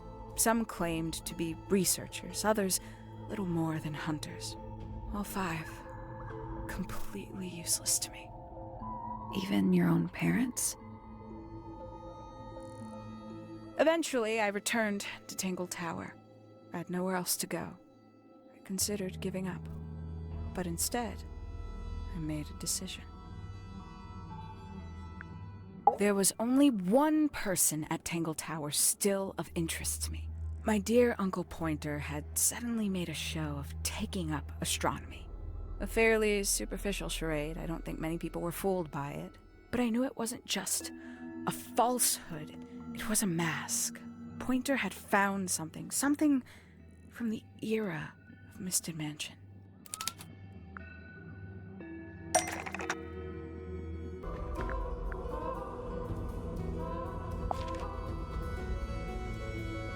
So where did he get the beetle? I cannot be sure, but I theorized that he received it in the post. In the post? From who? Who can say? Someone outside Tangle Tower. But the thought that he would be in contact with such a person, all that time, I decided to take what was owed to me. So you stole it. Stealing the beetle turned out to be only the first step. Upon realizing it was gone, Pointer made little effort to disguise his frustration. I asked what was bothering him. He foresaw no risk in sharing a little of the truth with his niece. He told me he'd lost a rare treasure, something he'd been keeping safe. I suggested, innocently, that perhaps it was not lost. Perhaps it had been stolen. He was very ready to believe he'd been the victim of theft. When I offered to call in a private detective, he jumped on the idea. She arrived the next day. Hawkshaw prides herself on her punctuality, as you know. Why, though? Why go through all that? The name, the costume, and everything? It's somewhat sad to admit, but I had little use left for Penny Pointer as she was. Hawkshaw afforded me new advantages, opportunities. But didn't you have to pretend to be working for Professor Pointer? Well, that was one of the advantages. Pointer was in such a desperate state, he was finally willing to share some of his secrets. On the second day, Hawkshaw explained she needed to be able to search the secret laboratory. Pointer gave in and gave me the code for the harp statue. Reluctantly, but still. So, you stole Pointer's research? I would have done, if I'd found anything worth stealing. But he had made remarkably little progress, barely scratching the surface of the beetle's true mystery. Which is? It carries an exoskeleton approximately 90% identical to gold. But it's not the 90% I'm interested in. Did you ever question what exactly makes the water here so unique? Before Misted Mansion was built over the lake, before the lake was even a lake, Lord Remington and his wife built a small structure here, a research station, supposedly. Fast forward 2 or 3 generations, and as you saw for yourself, it's been mostly cleared out. The ambassadors took everything when they left. And everything they didn't take was burned in the incinerator.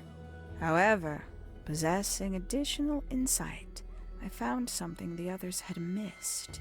It's not much, but I have what I need. So, why isn't this the end of the story? Why did you stay? Why did you kill Freya?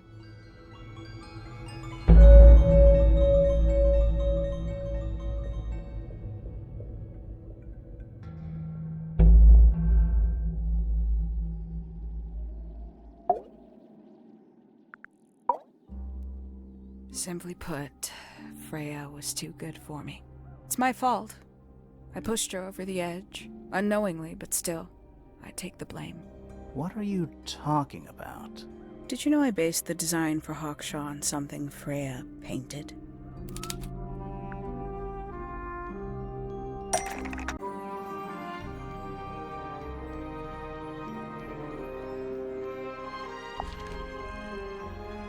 That's right. I had assumed it was purely abstract. I just thought it had a good energy. I later discovered it was a figure of some kind, something from Freya's recurring nightmare. For all her vitality, I think Freya was probably the most troubled of all of us. She was desperate to leave Tangle Tower, but she couldn't just walk away. For quite some time, she'd been trying to break into Pointer's laboratory. Freya and her friends were halfway through deciphering those symbols on the harp statue, I believe. Why did she care about getting into Pointer's lab? That's exactly what I wondered. At first, I thought perhaps she just wanted to free the beetles. She has a fondness for them. What Pointer was doing upset her significantly. But in fact, I think it was something else. I think she wanted to free Fiona. The real reason Freya was unable to leave Tangle Tower is that she could not get Fiona to agree to come with her. We're now firmly in the realm of speculation, but I think Freya felt that exposing the darker secrets of Tangle Tower, not just to the rest of the family, but to the world, would compromise all 3 families, and perhaps, somehow, free Fiona from the shackles of her inheritance. That was her plan anyway, but something happened. Before Freya could find her way into Pointer's laboratory. She found her way into your study, found your notes, found that photograph. I'm willing to bet she put it all together quicker than we did. So she worked out what had happened to the 5 ambassadors. Specifically, what you'd done to them when they refused to help you. Freya had made a promise to paint Flora as a birthday gift, a parting gift no less. She'd be in a locked room, several hours away from her friends. It was my best chance. But why hide in the attic? And why bother with the beetle at all? The beetle in the gramophone wasn't for Freya. It was for Flora. She didn't deserve to be involved. She suffered enough. I couldn't get Flora out of the room, but if she could be unconscious, then she wouldn't have to witness anything. Why the knife? The illusion of the painted knife with the blood. That was for Fiona. And Poppy too, I suppose. Gave them something to focus on. You mean it distracted them while you made your escape? It helped them cope. The very idea of something abstract, something supernatural. I believe it made things marginally less painful for them, initially. Worked on you, too. So why are you still here? Why not take your first chance and leave?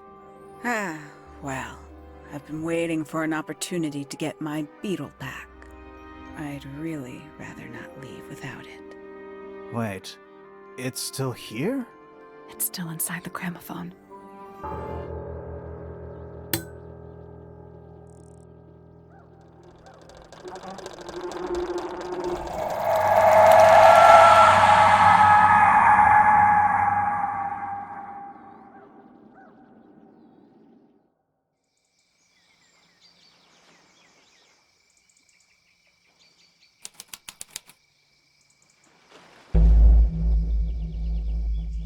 What's going on? Poppy, they are both awake. I can see. You two all right? My head hurts. What happened to us? You were both unconscious. 14 minutes by my count. Really? You're both fine. No injuries. Was it the beetle? In the gramophone? I heard it through the ceiling in my room. The exact same sound we heard before the murder. I guess it must have been. So how did we get down here? What happened to Penny? Fitz saved both of you, obviously. When I reached Flora's tower, you were both unconscious, and Penny was crouched down beside you. She had her crossbow on her, but who knows? She may have just been checking you were both asleep. Did you know that she was the murderer? Poppy and Fifi suspected her. Apparently, they were pretty close to solving it themselves. Fitz did not want to believe us, because he liked Penny. A lot. But what happened? Fitz, what did she do when she saw you? She jumped out the window. What? Did she survive? She did. I heard something land in the garden outside my room, but by the time I got out there to check, she was already gone. Hang on. Poppy, why do you have Penny's hat bird? She left him behind. I found him sitting on the floor in the aviary, all by himself. Poor little thing. The mean lady didn't care about you at all, did she? No, she didn't. I apologize. Poppy seems to be under the illusion that the bird can understand human language. So, Penny got away. I'm afraid she did. We had suspected she might try to escape. I was stationed here by the lake's edge. I proved to be an ineffective guard. She took the boat. Did she take the beetle with her? Nope, How do you know? because it's right here. It was still in the gramophone. I guess I scared her off before she had a chance to take it. Poppy, what are you going to do with it? Are you going to give it back to your father? No, I'm not. It doesn't belong to anyone. So, I'm going to put it on the ground and never bother it again. I think that's what she would have wanted.